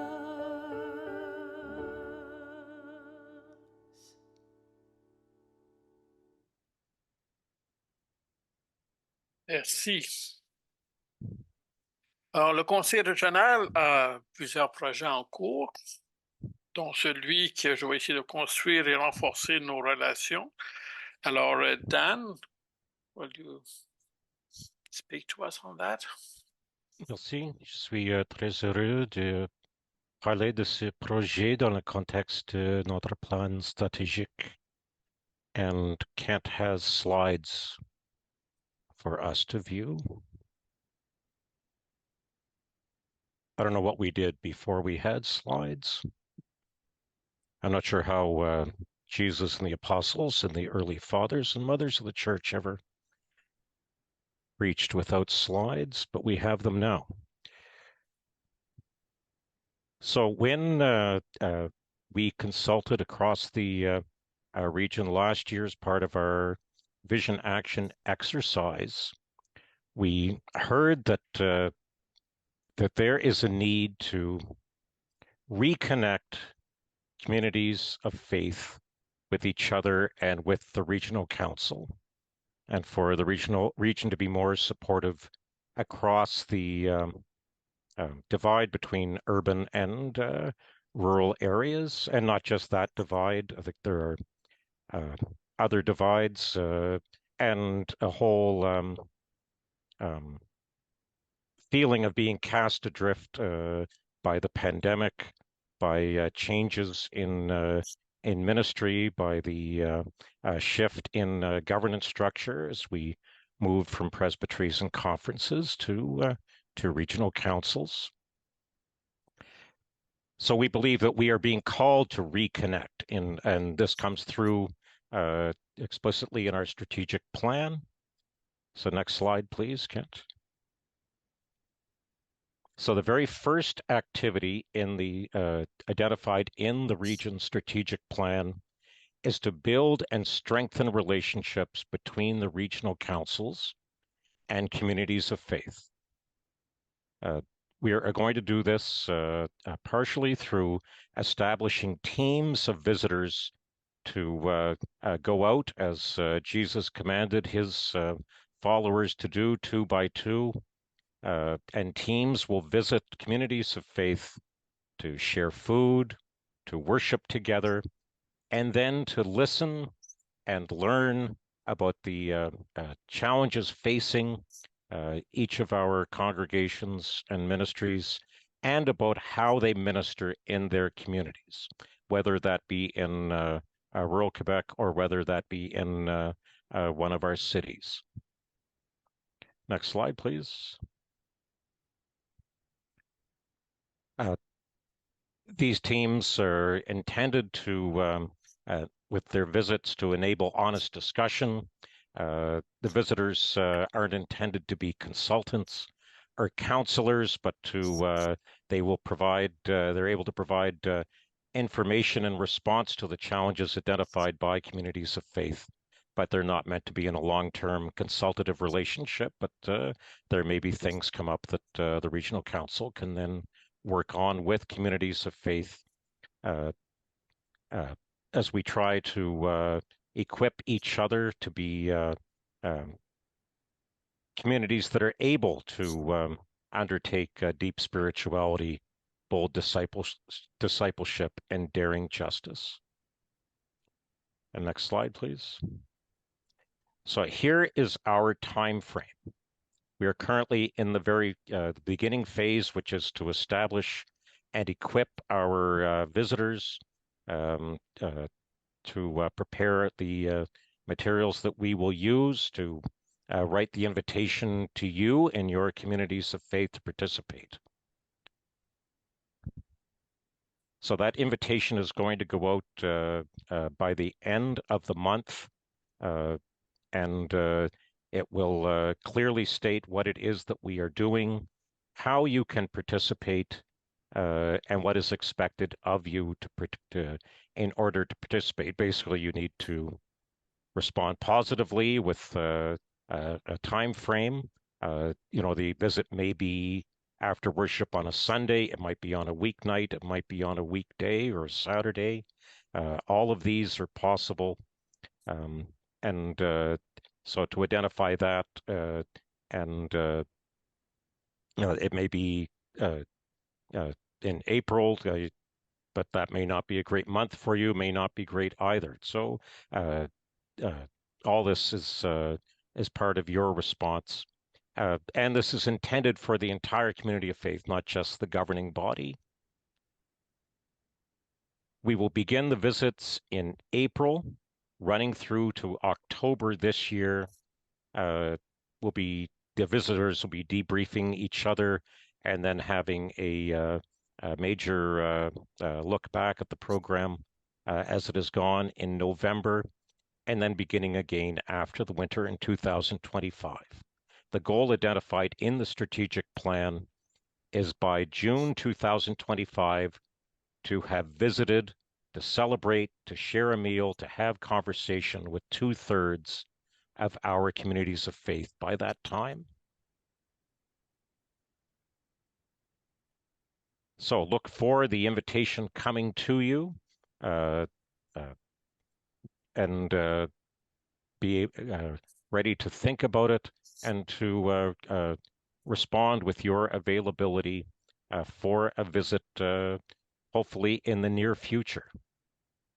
I think this is an exciting opportunity for us, for our visitors, speaking for them to get to know communities of faith across the province better, and for congregations and ministries to benefit from telling the regional council directly about what's challenging you, where you find joy. We've heard some of that in our regional meeting this weekend already, and it's really life-giving to be able to identify what we are doing and the joy we find in it as we are church together. Merci. Thank you, Dan. Bonjour. Est-ce qu'il y a des questions, des commentaires pour Ken, pour Dan? Avant qu'on procède. Vivian, is that your hand up? Yes, and maybe I missed it in the beginning, Dan. Is this unique to Nakonha, or is this countrywide, this project? Eric would be a good person to answer that if he has heard from other executive ministers if they're doing similar things. No, this comes specifically out of our regional council's strategic plan as one of the things we identified as a priority, which is why it's uniquely in this region. Although there is a similar type of activity happening in the East Central Ontario Regional Council, where they have decided that they are dividing up their regional council in groups of 8 communities of faith, and they're going to have individuals who will be considered the liaisons or connectors with those communities of faith and checking in with them on a regular basis. So it's a bit different in each regional council, depending on how we want to do it. I would say that there are no other regional councils I know of that have embarked upon a strategic plan in the way that we have to do this kind of work. So I think this is pretty unique in this region. And a follow-up question, the visitors come from where and how? Presumably fairly soon, because we're talking about an April beginning. So we have recruited 14 visitors who are our cohort of to do the visits that with all the issues, scheduling folks' availability, they may not be visiting with the same person and visiting every community of faith that they are assigned, but we are going out 2 by 2 with the group that we are working with now. Thank you. Sounds great. Okay, Jennifer? I have 2 questions, please, Dan. How is this either similar or different to what we would have historically understood as an oversight visit? And number 2, what is the hoped outcome of this program? Thank you. So great questions. So some folks may remember when Presbytery would come to visit you as part of the pastoral care and oversight visits. These are not meant to be oversight or discipline in any way. The reporting is so that the regional council has can just connect with you better, and your neighbors and communities of faith across the region can benefit from your experiences. So there's it doesn't have the oversight aspect. Jennifer, sorry, what was your second question? What's the hoped outcome? The outcome is a stronger connection between the regional council and communities of faith with each other. So overcoming some of these divides that we have experienced, that that rural communities faith feel isolated and stereotyped, that there are divides within urban areas that increase the sense of connection that people have identified as lacking. There's a couple of other things too, I think, Dan, that we talked about, which is one of them is to get to know the kind of strengths and values that exist in our individual communities of faith so that we can help amplify those. And also to identify needs, right? If a community of faith says, you know what we really need right now is this, it helps us know that. And so the building of relationship isn't just for the sake of building relationship, it's also so that we know who we are as a regional council. We have the value of that connection and of knowing where the real needs are and how we might then adapt to meet those needs. All right, any other comments or questions? All right, then. Respect and CrNRC, that's for you, Lisa. So I guess that's the first challenge is pronouncing respect that word. And ganarunquatsara. Let's try that together. Ganarunquatsara. All right, I know you all have it now. Thank you for the couple minutes on our very full schedule. So the Respect and Ganarunquatsara project is born out of Right Relations.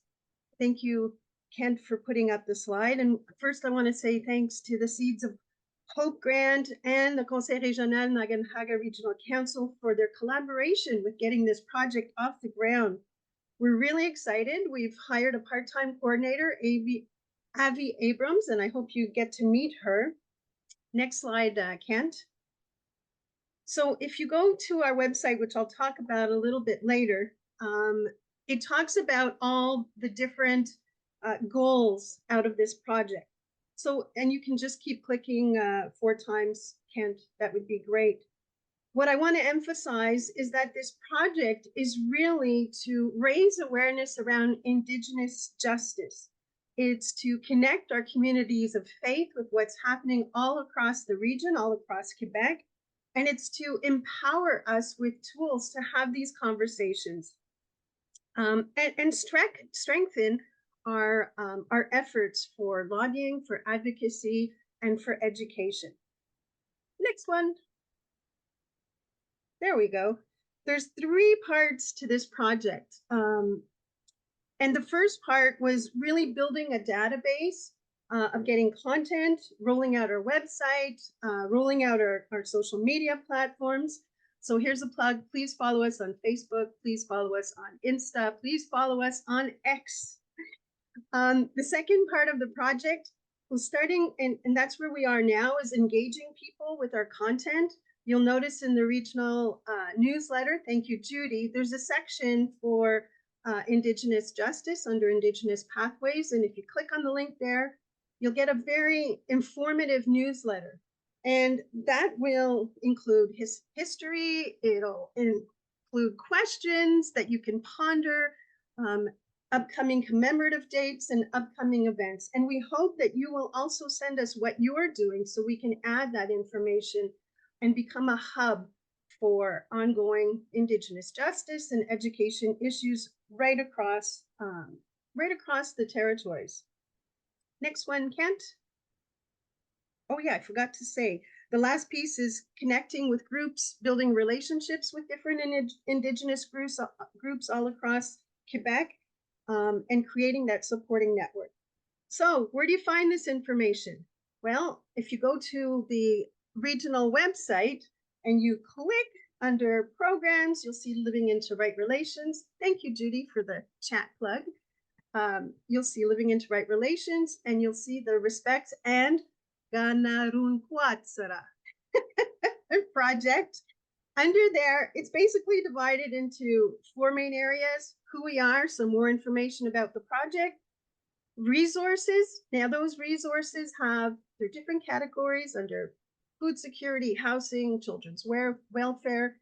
And you'll notice that each of those resources point to groups all across Quebec. So whether you're in Quebec City or you're in the Eastern Townships or you're in the West Island, you will see Indigenous groups in your area that you can connect with.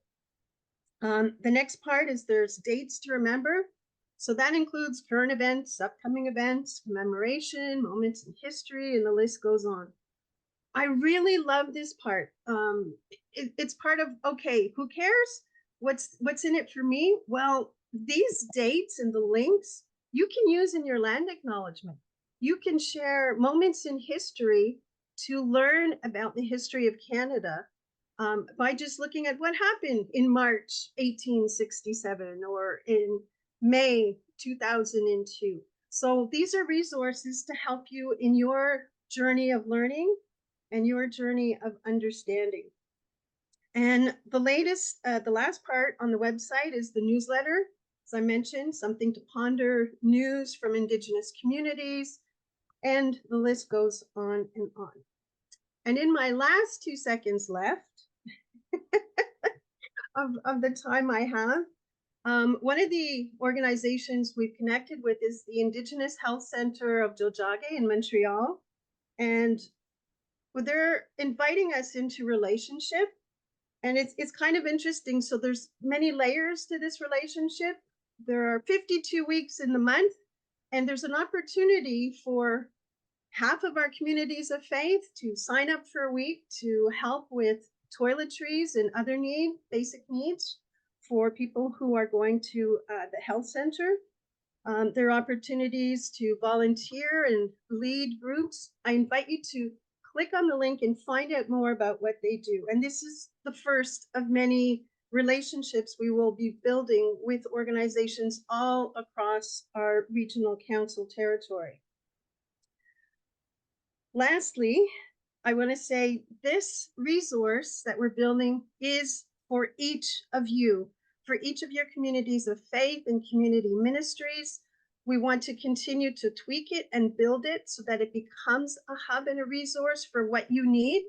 So please let us know how we can add and build and make this a tool and a connection, not just for the United Church and Conseil régional Nakonha, but for all the Indigenous groups that we start to build solid relationships with.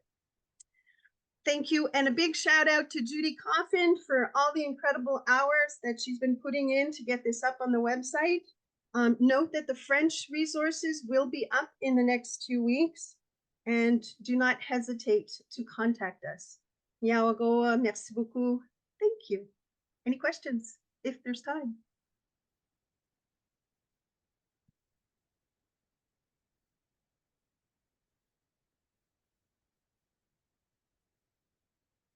I know that was a lot of information in 2.5 minutes. You're muted, Mark. Yes, that's, I know, got myself unmuted there. Okay, so yes, thank you very much. Merci beaucoup, Lisa. Y a-t-il des questions, des commentaires pour Lisa? Non? Ouais. Alors, merci encore, Lisa. Yes.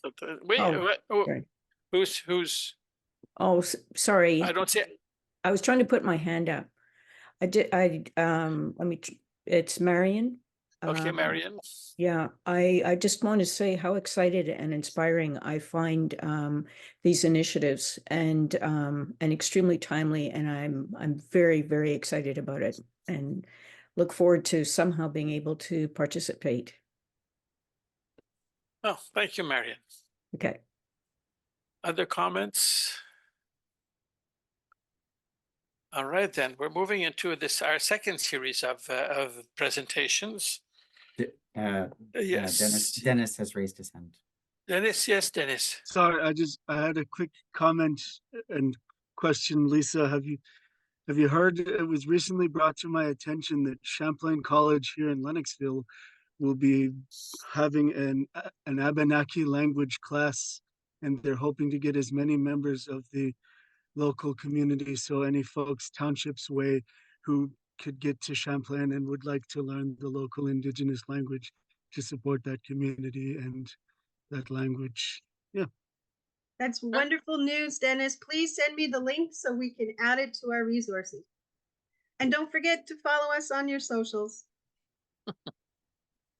Thank you, Dennis. Merci. So our next teams of presentations, the first one is welcoming migrant communities. And I think Adedaji Sunday Akintayo is going to be leading us in that, in French, I believe, right? Bonjour, Ade. Bonjour, Mark. I'll be speaking English, not French. English, okay, that's fine. Okay, can I have the slide, please?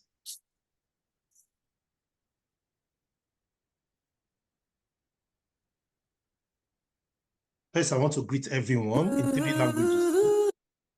First, I want to greet everyone here with 3 languages. Ekabo, that is welcome and bienvenue. Ekabo is welcoming people in Yoruba language of Western Nigeria. On Wednesday night, around 11 p.m., when the children had gone to bed, I started writing this presentation for this wonderful audience. While I was writing the presentation, I was listening at the background on the CTV newscaster, Omar Sashedna. Then I heard about the documentary on the Darien Gap jungle situated between Colombia and Panama. But before then, I have nothing to write because I just thinking about what to write. Then the Holy Spirit just bring that news to me, start writing from this, about this jungle that a migrant passed through. This South American jungle in 2023 saw a high numbers of 520,000 people passing through it to cross to United States of America and Canada. This jungle became a speedy but very dangerous migration route for hundreds of thousands of people from around the world. In early 2022, our refugee organization, the Beaconsfield United Church, welcomed 11 Africans that passed through the jungle before crossing to Canada. They left their own country in West Africa and flew to Guyana. And from that Guyana, they started moving and they got to that jungle before they came down here. 3 people that I'll mention that are still part of us is Mr. Shima Progress from Nigeria. He passed through this jungle. Miss Comfort from Cameroon, she passed through this jungle. And Mrs. Abdul Jamal from Ghana, I met them in our LGBTQ center in Beaconsfield, in West Island. the Ghanaians, they pass through this jungle. Next slide, please.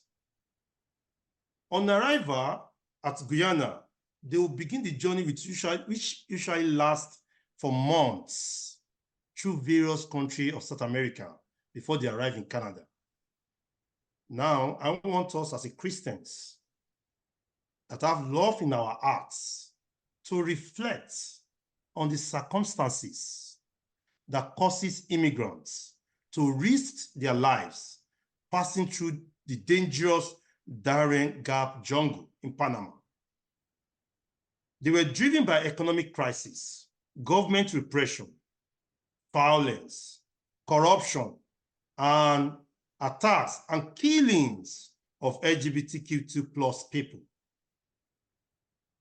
You all know I'm doing my SMU in Riverside United Church. In this year, Black History Month, while I was organizing for Riverside United Church, I concluded the 4-week series of events with a symposium. I humbly appeal to 3 newly arrived refugees to come out to share their stories of persecutions that made them to flee to Canada. The entire church was stunned to hear first-hand accounts of the severe cruelty inflicted on these migrants by the Nigerian government and its people. Kehinde Gifts, now voluntary work for us at Riverside Sunday School, shared the heartbreaking story of losing a twin sister in December 2023. She explained that government restrictions prevented immediate medical attention for victims of road accident without a police report. Let me elaborate on that. In Nigeria, if there is a ghastly accident on the road, no hospital will attend to the victim of that accident, except there is a police report. So due to that, she lost her twin sister, and the report never arrived. So next slide, please. I have some questions for us today. Listen to me. Why do migrants have to risk their lives to work for months in this deadly jungle? In 2023, at least 137 migrants died or went missing, including 13 minors, according to the United Nations International Organization for Migration. Also, 50,000 migrants have died since 2014. Over 8,000 died in 2023. The worldwide statistics from the United Nations stated that more than 60% of those who died in these 20 years remained unidentified. Their families are left wondered what happened to them. To those who survived the journey and enter this Canaan land, Canada, we must commend their courage. We must remember them as our brothers and sisters in creation. We must also remember that they need our love. Our church needs to open our doors for spiritual and physical healings of these migrants' multivarious pains. Next slide.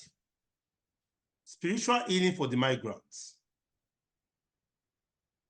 I daily pray, and I see as well ministers of Beaconsfield United Church entrusting refugees migration court case to God through prayer. And positive outcomes have been our annual experience.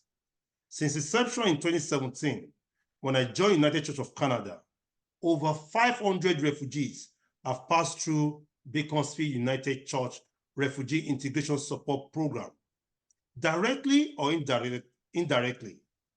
And none of them is deported back to Africa. None. No single one that have associated with Beaconsfield United Church have been deported back home. Is that not a successful story? It is. prayer is the key.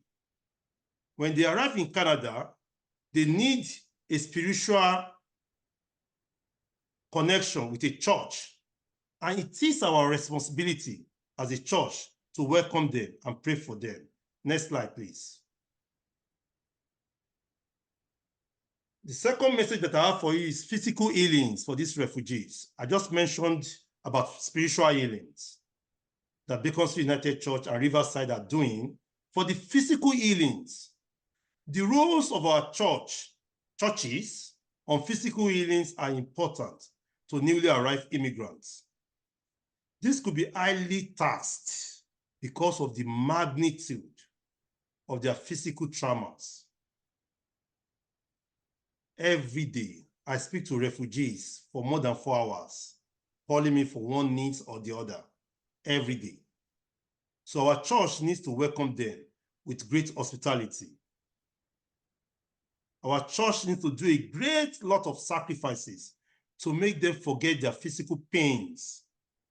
For example, in November and December 2023, my respected senior colleague in Riverside United Church, Reverend Ellen, opened up a personal office as a storage space to gather hundreds of winter clothes and shoes for newly arrived Nigerian migrants.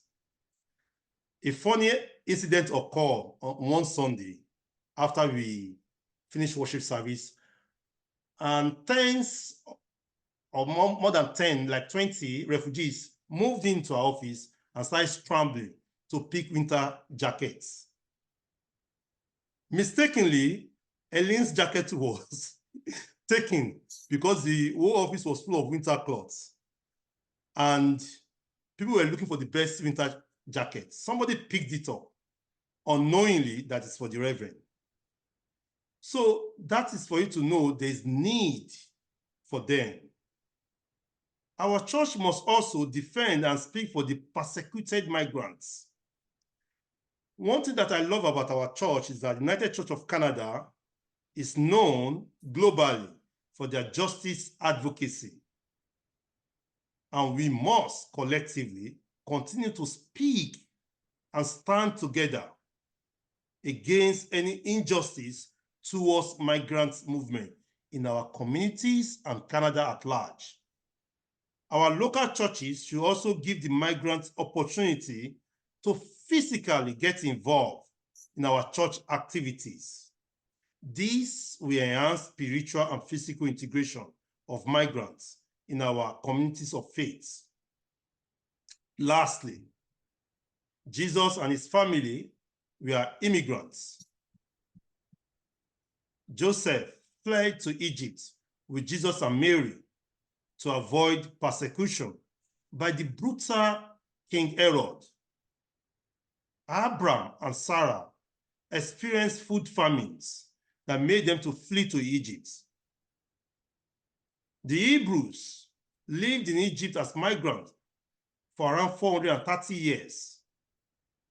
All these are more examples of biblical personalities who experienced diverse persecutions before running to foreign lands. This is much the same way my humble self and other migrants came to Canada, running to United Church of Canada. It is our duty to make our country, Canada, and churches a safe place for the migrants. Thank you for listening to me. Ẹ ṣeun púpọ̀. Ẹ ṣeun means thanks in Yoruba. Thanks and merci beaucoup.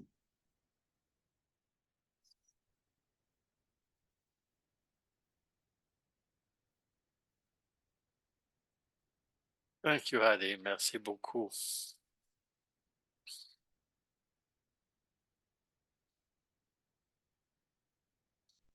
And now let's hear about urban cultural and linguistic communities. Rosa.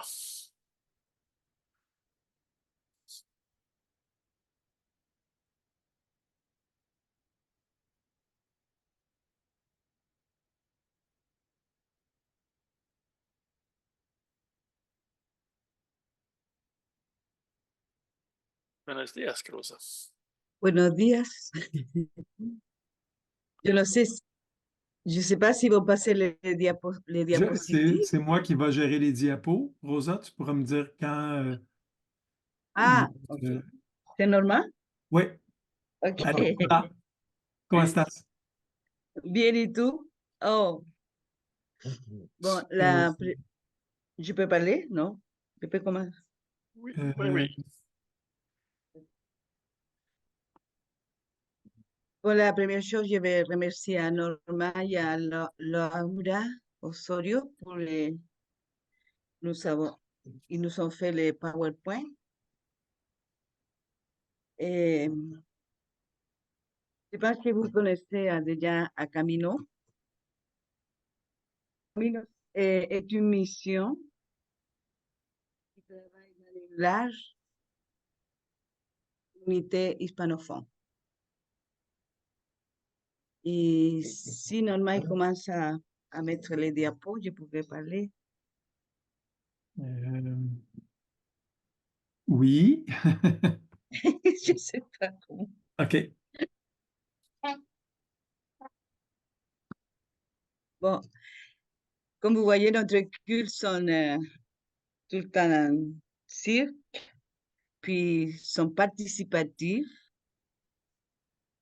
On fait c'est tout le temps participatif. On peut dialoguer et réfléchir sur l'évangile et comment l'appliquer à notre contexte, parce que c'est une église contextuelle aussi.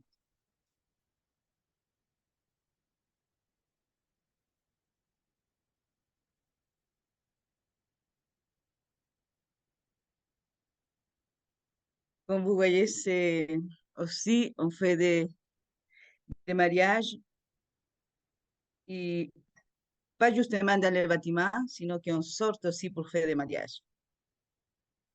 Des fois dans la campagne, dans des maisons. Et on aime beaucoup ça parce que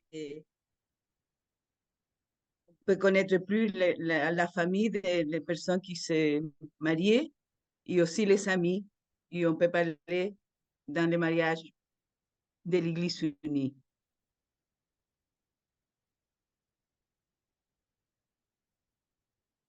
C'était un funérail qu'on a fait. C'est des personnes de l'Église, un membre qui est décédé. Et là, on l'a fait avec Norma aussi. On l'a invité parce que le voilà. Je pense que je pourrais parler plus bon, aussi, on travaille ensemble avec l'Église Saint-Jean. Je vais profiter de dire grâce à Saint-Jean parce que sin Saint-Jean, on ne pourrait pas nous exister. Et je vais profiter aussi de dire qu'on est en train de voir comment on peut faire des projets ensemble pour ouvrir l'église 2 ou 3 fois par semaine, pour offrir quelques ateliers pour la communauté, pour le quartier et pour les personnes ouvertes, pour les personnes qui veulent venir. On partage aussi des repas avec Saint-Jean. On fait des cultes ensemble. Et les 2 conseils travaillent maintenant pour les projets futurs. Ça, c'est un culte écuménique où on a commémoré les 50 ans d'exil de nous pour le coup d'État qu'on a eu au Chili l'année 1973. C'était un beau culte.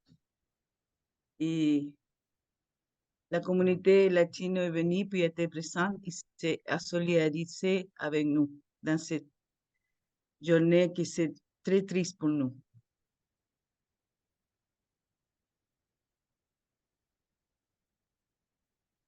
Bon, ça, Gonzalo.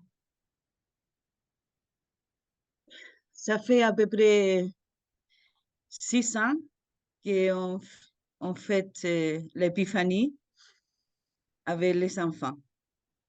Et on fait un atelier différent. Des fois, c'est musical, des fois, on invite un clown, et des fois, la dernière année, on a fait un atelier de peinture. Les enfants attendent ça, ils aiment beaucoup, beaucoup, beaucoup l'épiphanie parce qu'ils ne sont pas juste les petits enfants de Camino de Maús qui viennent, on ouvre. C'est une activité ouverte à la communauté. Alors, aussi, on a Camino de Oro. Ça, c'est un groupe qui existe, ça fait 7 ans. C'était très difficile de recommencer avec Camino de Oro parce que après la pandémie, mais maintenant, ils viennent à peu près entre 40 et 50 personnes tous les mardis. On fait un souper. Et je vais montrer avec mon doigt les personnes qui sont là. Il vient d'arriver du Chili. C'est un travailleur social, spécialiste dans la maladie d'Alzheimer. Et il est arrivé au groupe. Il était membre de Camino avant, puis il est parti au Chili pour 15 ans. Et il va devenir bénévole pour accompagner les personnes qui souffrent d'Alzheimer, que dans ce moment, on a 4 personnes qui commencent à être malades. Et on ne veut pas se fermer, au contraire, on a un suivi par téléphone avec une petite carte et le mardi on essaie de leur donner une place spéciale à eux, une attention spéciale. Alors, elle va s'occuper spécialement de ces personnes-là.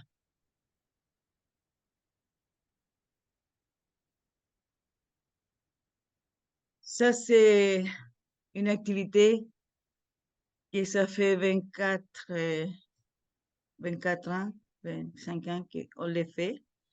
On a commencé avec une fin de semaine, je me souviens. Et maintenant, on fait une semaine complète, de dimanche à dimanche, qui s'appelle Camp familial biblique.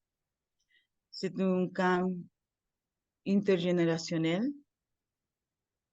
Et toutes les années, ils viennent de familles différentes aussi, de différents pays. Et toujours, il reste des personnes inquiètes pour connaître l'Église unie. Quelques-uns commencent à aller au culte, ou ils vont s'intégrer pour connaître l'Église unie à les communautés de base qu'on a aussi. On a, bon, après je vais parler de la communauté de base. Et Camino de Oro qui va aussi les samedis.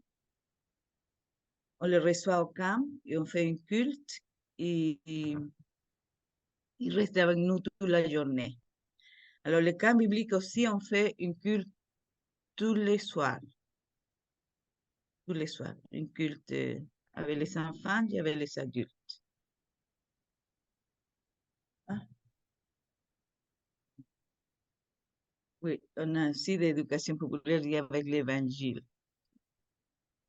Ça, c'est on essaye aussi d'être solidaire et attentif quand on a des crises dans notre pays latino-américain.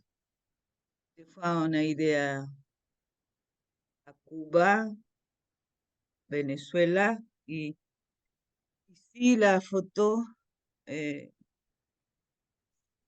Chili, il y en a eu un feu où s'est brûlé 15 000 maisons. À part de toutes les écoles qui se sont brûlées, si vous voyez les 15 maisons, si on dit que c'est 3 personnes pour maison, imaginez-vous, ce n'est pas juste 3 personnes. La quantité de personnes qui sont restées avec rien, rien et rien. Il y a quelques-uns qui ne sont pas de famille, il y a des Haïtiens, des personnes qui viennent de la Colombie, de Venezuela, qui ne sont pas de famille. Alors, il faut aller chercher quelque chose pour qu'ils puissent dormir. Et on est inquiète maintenant parce que ça vient l'hiver et ça va être plus difficile. On a ramassé $2,600 et on l'a envoyé là à une école qui s'était complètement brûlée et que les enfants qui vont à cette école-là, ils prennent la collation, ils prennent le petit déjeuner à l'école. Alors, imaginez-vous que pas de maison, ils ne peuvent pas manger non plus. Alors, on a pris l'engagement avec des autres organismes, parce que ce n'est pas juste nous, et on va parrainer une école pour toute l'année 2024. Alors, c'est un défi, mais on va le faire. Aussi, on a des soirées où ils viennent les artistes et on peut chanter, on peut rire, puis il vient beaucoup de monde. Et on demande un petit coût pour l'entrée et on vend la nourriture aussi pour notre paroisse. C'est pas beaucoup, mais quand même, rentre de l'argent peu. Aussi, on fait des sorties avec la troisième âge. Maintenant, c'est plus difficile parce que les autobus sont devenus très chers. Pour aller, par exemple, cueillir des pommes à la cabane de sucre. Et ils sont très contents de faire ça. On va voir si elle connaît. Ça, c'est un partage, un témoignage triste. Lui, c'est un poète. Gonzalo, il a connu au Chili quand il était prêtre catholique. C'est une personne qui a été abandonnée à l'hôpital quand il est né par sa mère. Et nous, on l'a rencontré ici, après, dans l'exil. Il est décédé en 2023, le mois de septembre. On l'a accompagné dans toute la maladie à l'hôpital, dans son dernière minute aussi. On a fait des petits groupes pour aller les accompagner.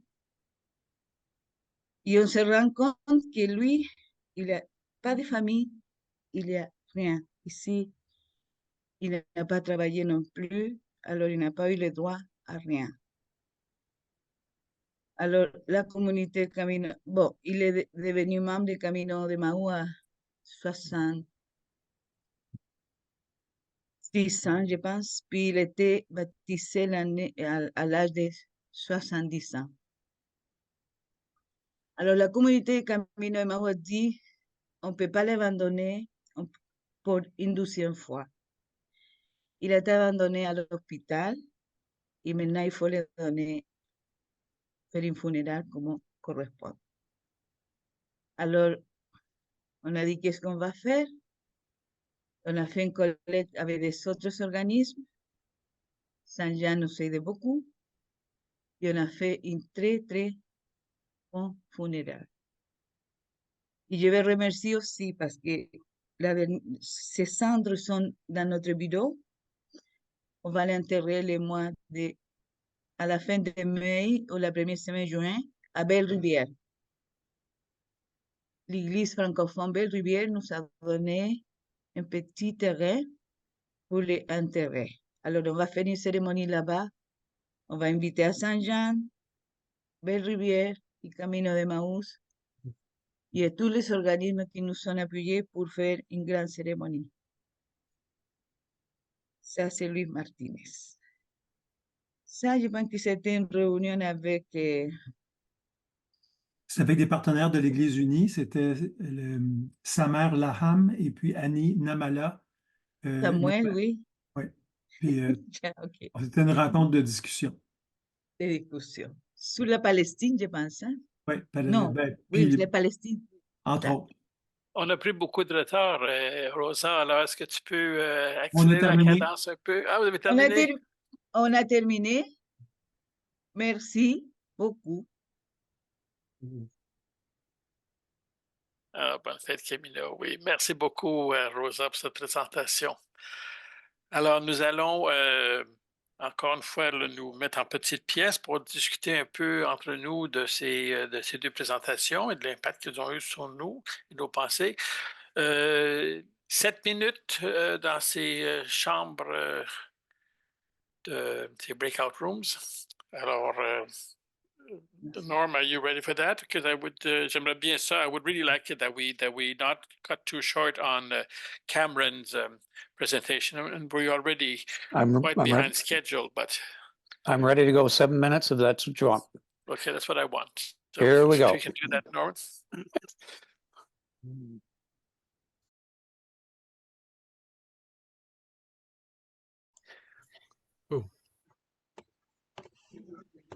Did.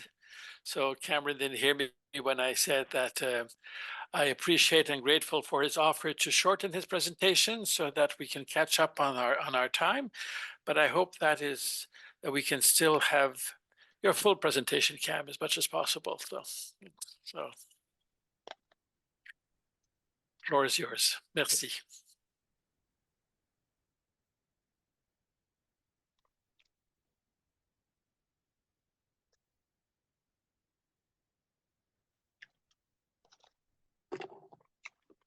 Bonjour une autre fois à tous. Merci encore pour l'invitation à présenter aujourd'hui. I've adjusted some of my presentation both to fit some timeline, but also wanted to be responsive to the amazing reflections that we've already heard over the course of these 2 days. And as a consequence, I hope you'll excuse me relying a bit more on English than I was able to earlier. As we think about congregational health and growth across different contexts, I wonder, when you hear that the United Church of Canada has named growth as a leading priority, what do you hear on that? What does that make you think? Lorsque vous entendiez que la croissance est la principale priorité de l'Église unie du Canada, que pensez-vous?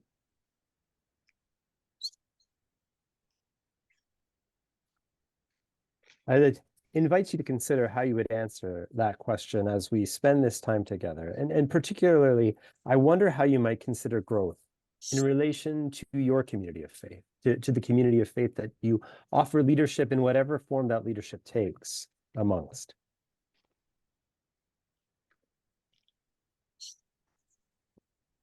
The wonderful presentations offered last night and this morning have invited us to name unique gifts and vocations or the callings of particular contexts.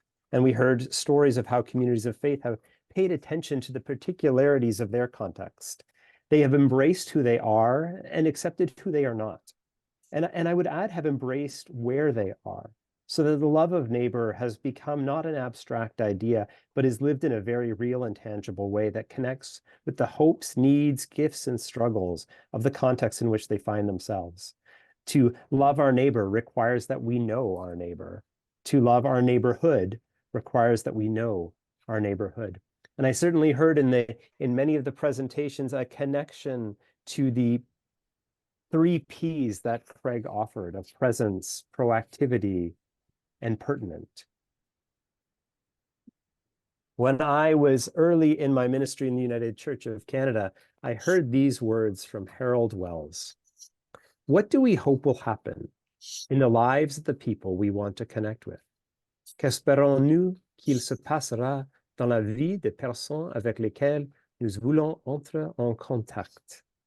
Something that struck me in the presentations last night was the posture of the communities of faith as they sought to connect with their neighbors.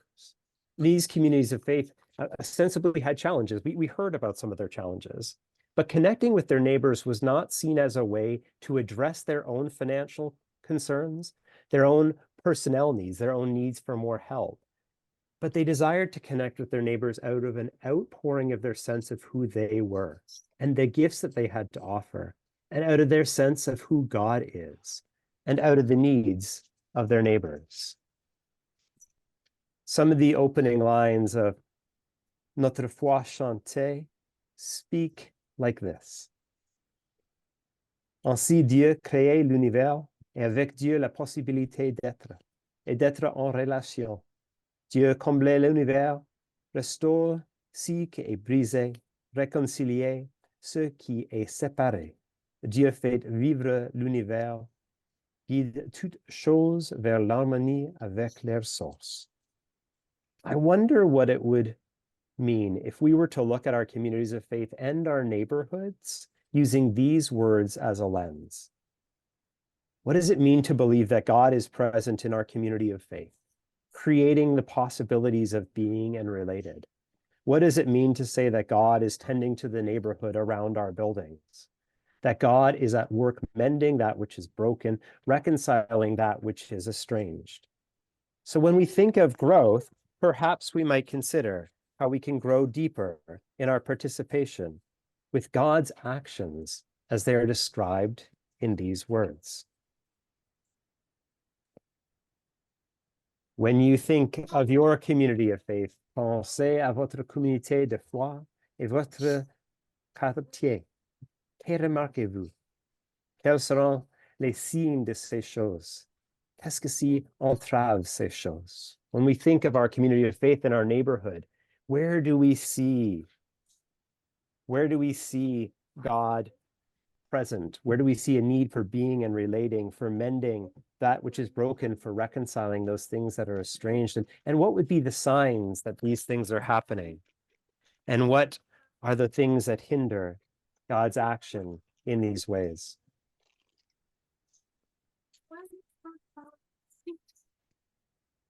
In the fall of 2021, the elected members of the General Council offered to the church a call and vision, and it was articulated following a process of consultation across the church.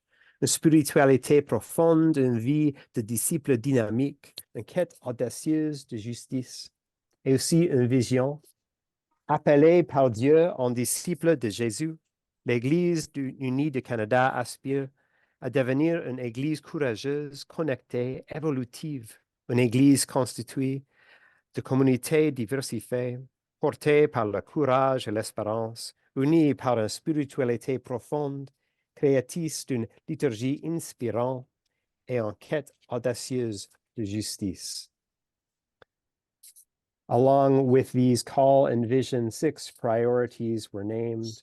And these were named specifically as the 6 things that the denominational level, the General Council, as in both the volunteers and staff, should spend our time focusing on.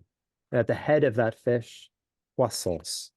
Renouveler les communautés existantes, créer les nouvelles communautés, inviter, communiquer effectivement avec différents groupes au sujet de l'actuel spirituel qu'il offre l'Église.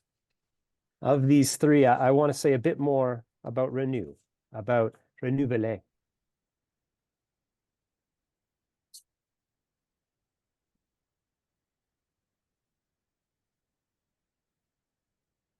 Nous renforçons les capacités des communautés de foi existantes à actuer, attirer, garder et transformer des personnes et les envoyer aux 4 coins du monde. We will strengthen the capacities of existing communities of faith to welcome, attract, retain, transform, and send people into the world. There's a few things I think that are worth noting here. The focus is on the community of faith. And the phrase to strengthen the capacities of communities of faith is, I would suggest, itself a declaration of the importance of contextual ministry. Contextual ministry being the theme of this weekend. We are centering particular communities of faith in their particular context. This is not about one-size-fits-all solutions. This is about particular needs of particular communities. And our starting point is the belief that each community of faith has existing capacity in these areas. And so then the work of the denomination in this plan is to work with these communities, to name within their context what they need to strengthen their ability. As a start of this, Reverend Tori, and they presented beautifully yesterday, Reverend Tori as a growth animator is able to work with specific communities. And the posture of their work and the work of the growth animators across the country is to come alongside to help communities of faith name the possibilities, to name their existing capacity, to welcome, attract, retain, transform, and send people forth into the world. which when we say it in English, creates a great acronym, WARTS, warts, which incidentally grow on you. So there's a fun connection. These can, of course, refer to adding participants to the worshiping and fellowshipping life of a congregation through Sunday morning, but it needn't be limited to that. Think back to the words of a song of faith and a new creed. Might we welcome people into participating in God's enlivening and healing work in their lives and in the life of the neighborhood that is different, at a different time than Sunday morning, or through events that are not even organized by our community of faith? In this, I'd like to invite us again to think of this question. Qu'espérons-nous qu'il se passera dans la vie des personnes avec lesquelles nous voulons entrer en contact? I'm going to give us a moment just to ponder that.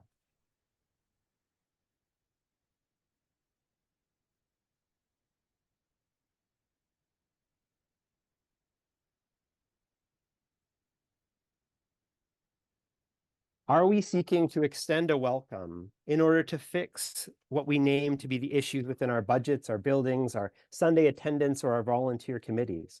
Or are hearts so captured by God's love for our neighbors and a longing that their lives would be filled with goodness and hope? I think of Eric's opening words this morning, of the necessity that those who are seeking might find entry doors into a spiritual home. I've mentioned earlier, and we heard this beautifully phrased by Craig, the loneliness and concern around physical and mental well-being that Canadians respond or report in the midst of a time of disconnection and discombobulation. That vision of God as being and interrelating, as guiding things into harmony. What does this speak to the situation we find ourselves?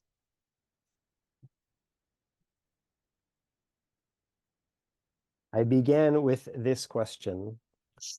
Lorsque vous entendiez que la croissance est la principale priorité de l'Église unie du Canada, que pensez-vous? When we think of our communities of faith, where do we see within our communities of faith and in our neighborhood signs of growth, signs of a deeper connection with our neighbors and our neighborhoods, signs of a God who calls us to be the church, to celebrate God's presence, to live with respect in creation, to seek justice and resist evil, to proclaim Jesus crucified and risen, our judge and our hope? Where do we see signs of these things, and what are the things that hinder the possibilities of growth? So with this is just, of course, a beginning of scratching the surface of how we might think about growth, how we might think about the possibilities. So I want to thank you for the time to speak with you today. I want to turn things back over to Marc. Merci beaucoup. Merci Cameron. Merci surtout d'avoir parlé autant en français. C'est très, très apprécié. Merci beaucoup. Yes, so thank you. So since we did commit to trying to respect as much as we can the time we have available, I'm going to skip over the questions to you, Cameron, the Q&A part. So I'll invite anybody who has questions to either write to me or to Eric or to Joel, and we'll pass them on to Cam for him to respond.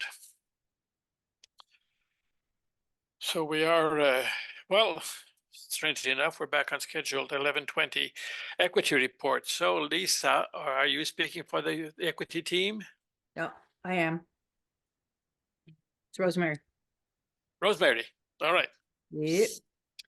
I got delegated. So we appreciate the great diversity and leadership in music and worship, especially. Some of the images were awesome. And we see that we're being encouraged to understand the changing face of the United Church of Canada in Nakonha. There is an equity evaluation if you want to fill that in, score us ABCD. But I think generally, except perhaps for introducing ourselves in our small groups, that we followed our scorecard very well. We've seen a great diversity in the ministries in Nakonha, which was appreciated. A variety of outreach efforts bringing the United Church into the community at wide, showing us how funds can be used to greatly enhance ministries. There was a concern, there is an ongoing concern, and I expressed this to the group that agenda timing is eternally a challenge, but we need to be mindful of this when we're setting up our agendas, because often it's small groups that end up getting shortchanged their conversation time together. So we're aware of that, but if we can all be mindful, maybe not jam, maybe have more learning sessions or something, so we're not jamming our agenda so tight. And that also a reminder that when you're voting, an abstention is indicating a conflict of interest that you have personally. It's not that you haven't decided what you want to do. So read the documents that come out ahead so that you can actually make a decision that helps the ongoing work of the regional council, rather than your vote going into limbo land.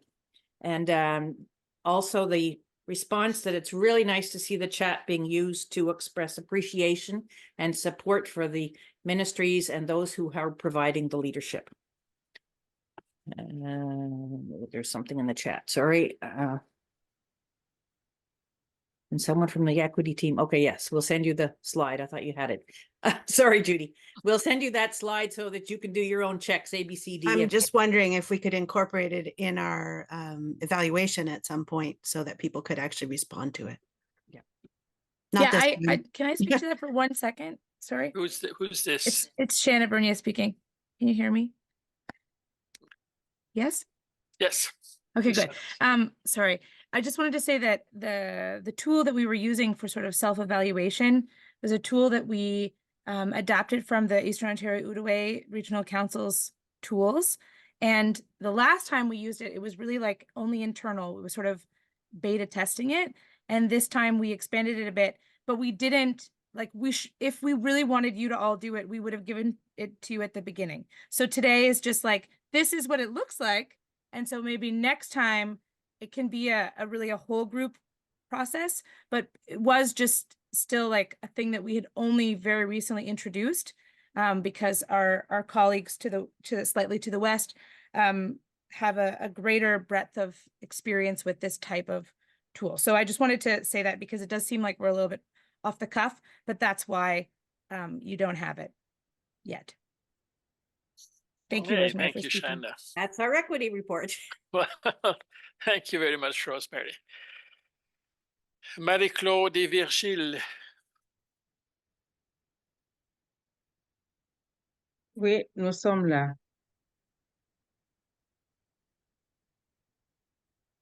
Prière de clôture. Oui, la prière de clôture qui inclut une courte prière, un petit cantique et puis la bénédiction. Nous voici arrivés à la fin de notre moment de partage, de prière, d'exploration de nouvelles pistes pour faire le ministère.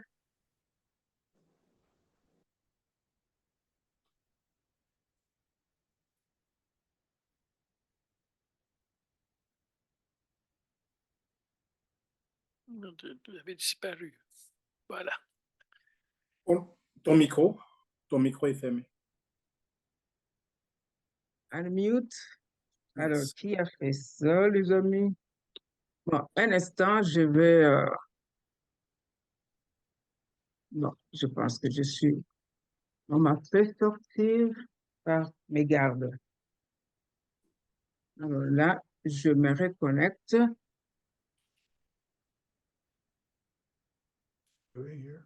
Ouais, voilà, partage. Et puis, share.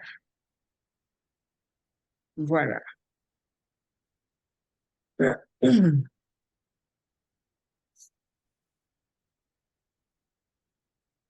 Alors, nous disions que nous sommes arrivés à la fin de notre moment de partage, de prière et d'exploration de nouvelles pistes pour faire autrement le ministère au sein de nos communautés de foi et de faire mieux ce que nous faisons déjà aujourd'hui. Alors, prions le Seigneur.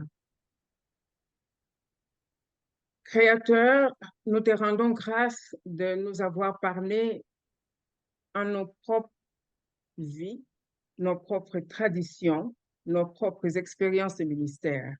Merci de nous avoir parlé aussi par la voix d'autres personnes, d'autres traditions, d'autres expériences. Aide-nous à poursuivre, de voir ton amour en toutes choses et de nous garder pour que nous puissions, avec le cœur aimant, faire ce qui est le mieux dans nos foyers, au sein de nos communautés, au sein de notre région, au sein de notre Église. Seigneur Dieu, envoie sur nous ton esprit. Nous avons besoin de ton esprit de force, d'amour et de sagesse pour accomplir fidèlement le mystère que tu nous confies pour ta gloire et pour le service de ton Église. Seigneur Dieu, éclaire-nous en permanence par ta lumière. Donne-nous un cœur humble, paisible et simple. Mets en nous une intelligence qui comprenne ce que tu attends de nous et une volonté qui se soumette à la tienne. Garde-nous dans l'unité afin que nous sachions nous écouter les uns les autres et nous aider mutuellement à discerner la vérité qui est en Jésus le Christ. À présent, veille sur nos décisions, bénis nos résolutions, conduis la mise en pratique de ces résolutions que tu nous as toi-même inspirées, conduis nos actions à venir. Donne-nous, ô Dieu, nous t'en prions, de reconnaître comme le Seigneur vivant, Sauveur au milieu de nous, par Jésus-Christ, notre Seigneur. Amen. Amen. Repartons maintenant aux 4 coins de l'horizon et marchons dans la lumière de Dieu.